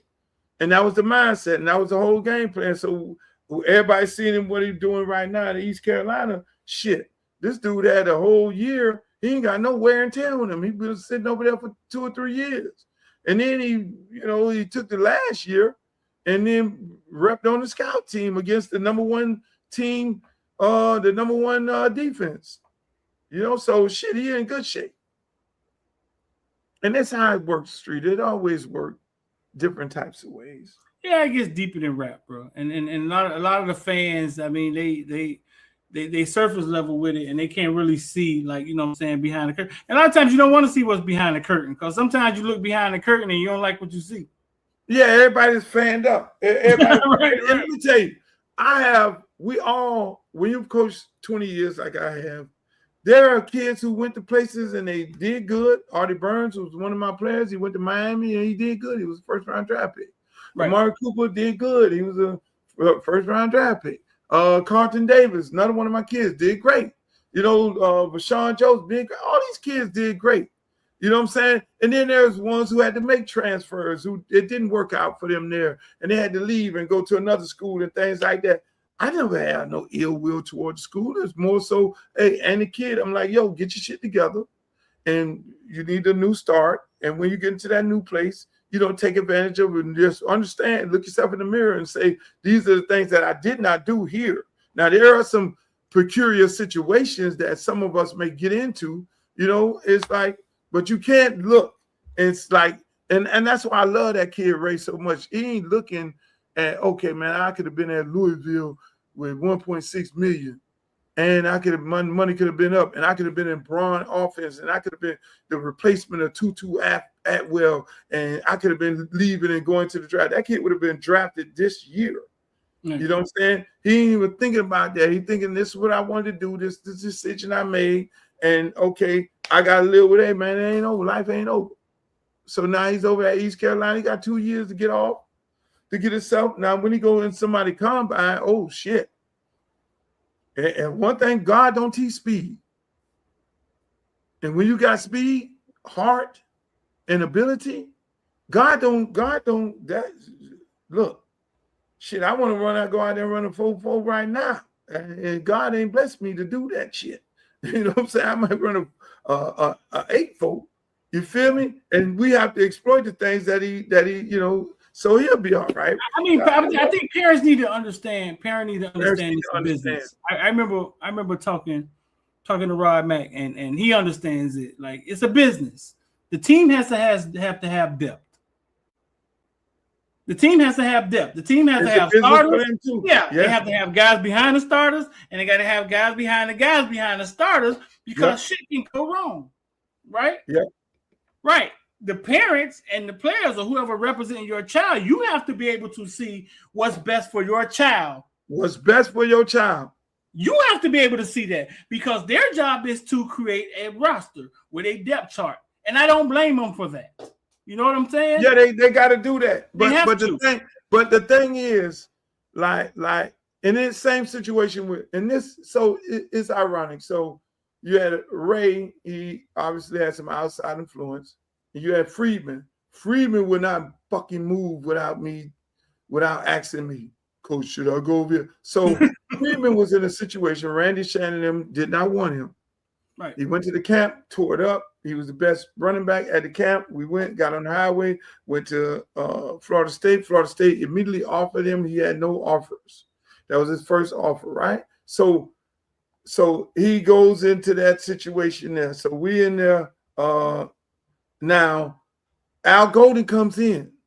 And Al Golden calls me up. Hey, man, I've got to get this Freedman. I got no way in the world we can let him go to Florida State and all this. Now, mind you, Telly Lockett had all his players to leave early to go in December, which was the most unique thing ever. So you going in December. So Freedman going in December, right? Mm-hmm. Well, a lot of people, again, rule. A lot of people don't know the kids that are going in December. Yeah, they might sign a scholarship, but they're not officially on that obligated to fulfill the obligations of that scholarship until they one day when they walk in school. Not like the other kids who sign later, who sign now but then go in later. But so Al Golden on the phone, no, don't let him go to class. He already signed up. It was like, no, don't let him go to class. If he go to class, then he'll be official Seminole up until. So we negotiate. We're talking to these, not negotiating, because back then it wasn't no money thing. We're talking to them, right, about this kid. And now he in a situation like he always wanted to be a Hurricane. He always wanted to play here in Miami. This Devontae Freeman. And he's sitting there looking like, Coach, what do I do? What do I do? They want me now. They want me now. And he damn near about to, he done put his clothes in his room. He getting ready to go to class. And he's like, Coach, what? I say, Freeman, one thing I'll tell you, I don't tell nobody what school to go to. Now, you need to go and pray on that. You already committed, getting ready to go into class.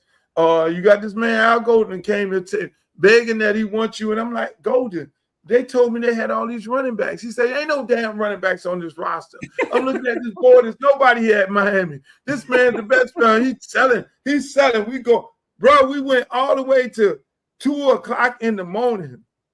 This kid telling me, Coach, you are going to tell me where to go. I say, no, I'm not. Hello.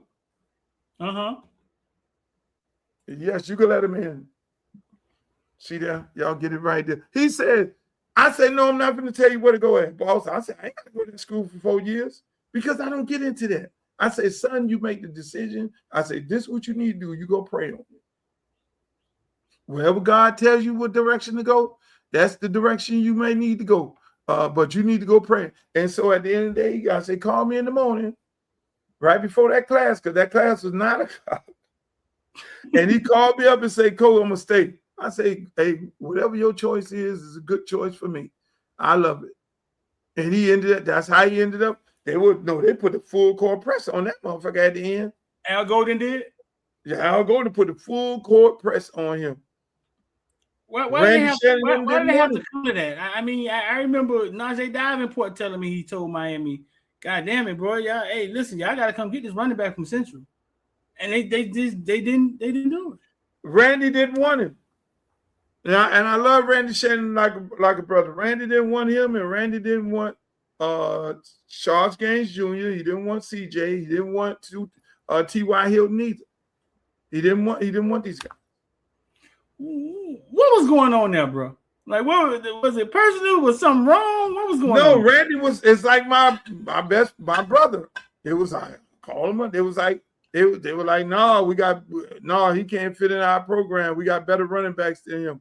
And they told him that right there. That make no sense, Luke. This man ran for 300 yards in the state game. Didn't he 280 or some crazy? Didn't he, dog? Come on, Luke. Go. They did not want him, and that's why when you see him play Miami, I think every time he played Miami at Florida State, he probably went over 200. Yeah. He took that shit personal. He was like, man, hold on. This man told me I couldn't play, but it wasn't Golden. It was Randy them. And so again, I think Randy was in we're gonna have Prime on next week. People, Prime coming on. All right. Yeah, I know we going 3 hours. I'm getting off of this joint because my food is here. Prime coming on next week. And the thing is, fine food. The thing is, and we're gonna talk to him about this, and I'll probably have another coach on also with black coaches, right? Mm-hmm. Versus white coaches. The black coach, why does the black coach don't necessarily succeed that often, right? Especially when they're in a rebuilding situation, other than Friedman over at Notre Dame. That's a machine, well-oiled machine already going. The black coaches care more about the black players than the white coaches. The white coaches look at them as a number. The black coaches look at him as their son. You know what I'm saying? We know more things than the white coach know. Why? Because we've lived that life. A guy like Prime will see that, you go, because he's seen some of his homeboys, you go in the wrong direction, balls. I already see, I'm looking in your eyeballs. You know what I'm saying? So we'll discipline a kid and set him down to save his life. You see what I'm saying? With them, they don't give a shit because they're another number. You know, you're a number. You just bring your ass on out there. All I want you to do is don't shoot nobody on campus. As long as you get your ass into the football field and you play, we're straight with you. That is what the white coaches want. But mind you, the black coaches, we're going to discipline you, we're going to suspend you, we're going to talk to you and all that because we already know, because we lived the life and we've lived that life and we want the best for you in this while you're here in this institution and when you're gone. Those white coaches don't care about them black players like that. I mean, look at how many kids you're gonna tell me Maurice Claret had issues when he left. When he stopped playing? No. A lot of these people, I mean, you're gonna tell me Beasley, who just got off of Shannon Sharp, and we all know Beasley, you know what I'm saying? Beasley, he had some things going on when he was in college. That was Frank Martin. That was Frank Martin. It's a ton of these kids. You know what I'm saying? It's a ton of these kids, but we care more about them than they do. They look at them like as if they're going to, and that's why when them white coaches leave, when they leave college football, basketball, whatever, then all of a sudden they say some racist shit, or they end up running to be mega senator, and you be like, oh shit. And that's okay. We ain't outraged enough about that. You know what I'm saying? Because they don't care. You know, we're gonna care. We're gonna care about Bobo. Like Kamani McClain. Tommy Tuberville ate collard greens and recruited black kids for years. And doing everything to stop black kids. And then stop coaching football, and now all of a sudden talking about black people are the most violent people and all that type of crazy. Exactly. And so what you were thinking, Tommy, when that was going on, but at the same time, and we don't know that. So that's why when people sit up here on all these social medias and these black guys in sports be so celebrated, oh yeah, Prime ain't win but 3 games. Oh, Prime this and Prime ain't this and Prime ain't that. You know, I sit up there and say, are you serious? You are the lost brother that you could only ever imagine. You're lost mentally, boss. If you're sitting there praying on the downfall of him, then you're praying on the downfall of yourself and your kids and every other kid and every other black man after him, before him. So how does that, you know what I'm saying? Like, Right. real talk, Streeter. I bleed orange and green, but I would not have a problem if kids go to the University Colorado with Prime. I wouldn't have a problem with them going to goddamn Loxley at Maryland.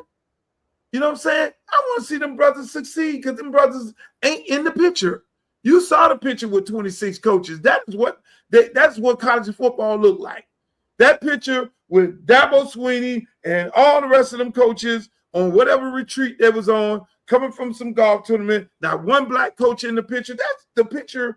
That is what you're sending your kids to. 99.1% of them will leave college football and say some racist shit, or have already said some racist shit, and with no consequences, and then show you really how they care about your kids. And they say, "Well, Luke, why you always talking about black and white? Like if you don't speak up for that one, if you don't speak up for the 1%, who is? Because obviously there's no spokesperson in the room. Hey, if motherfuckers can't be officer coordinators, as long as it exists, I'm gonna talk about it. But again, that's it, Streeter. We gotta go.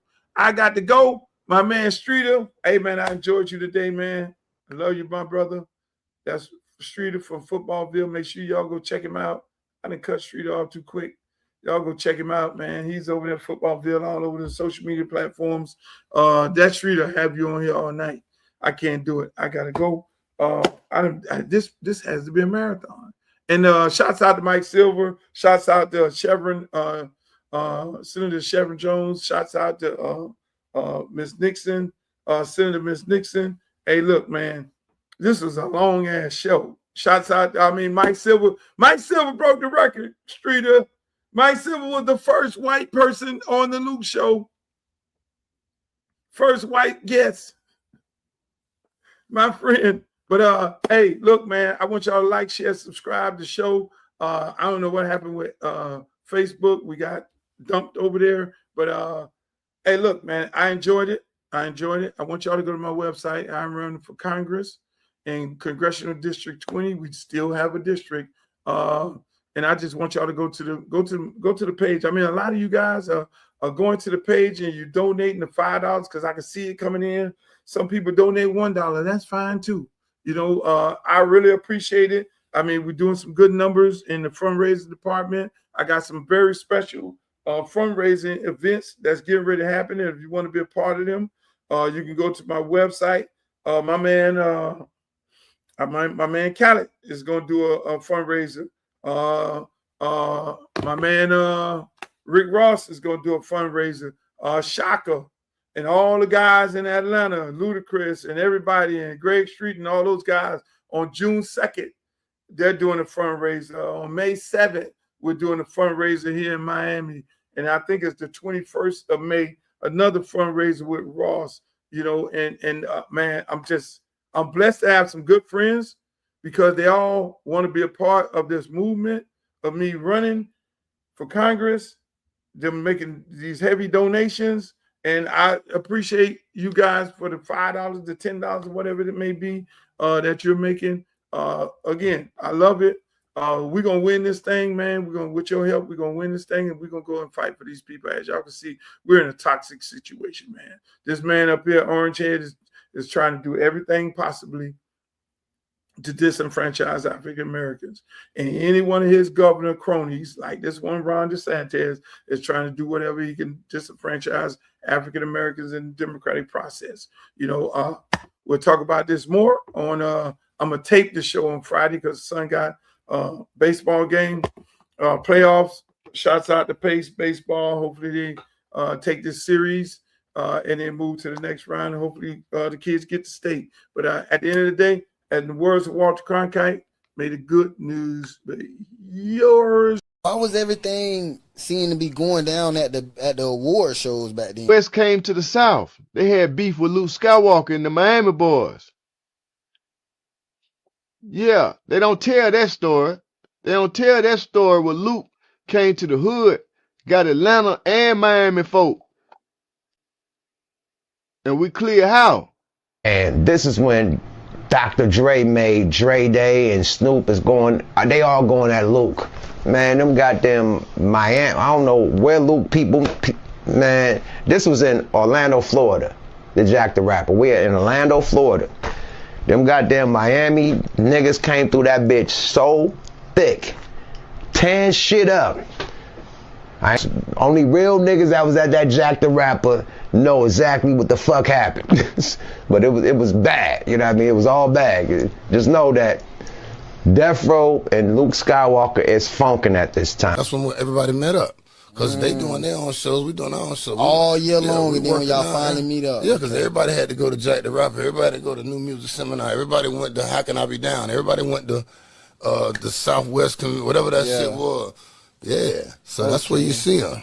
Damn, so that's why it be like, every time, like when you go back and look up at the beefs and they'll try to pull up a beef from back then, it's always at the fucking award shows, or they always have these stories about the award shows. And they got to understand, man, the South, boy, the South don't play.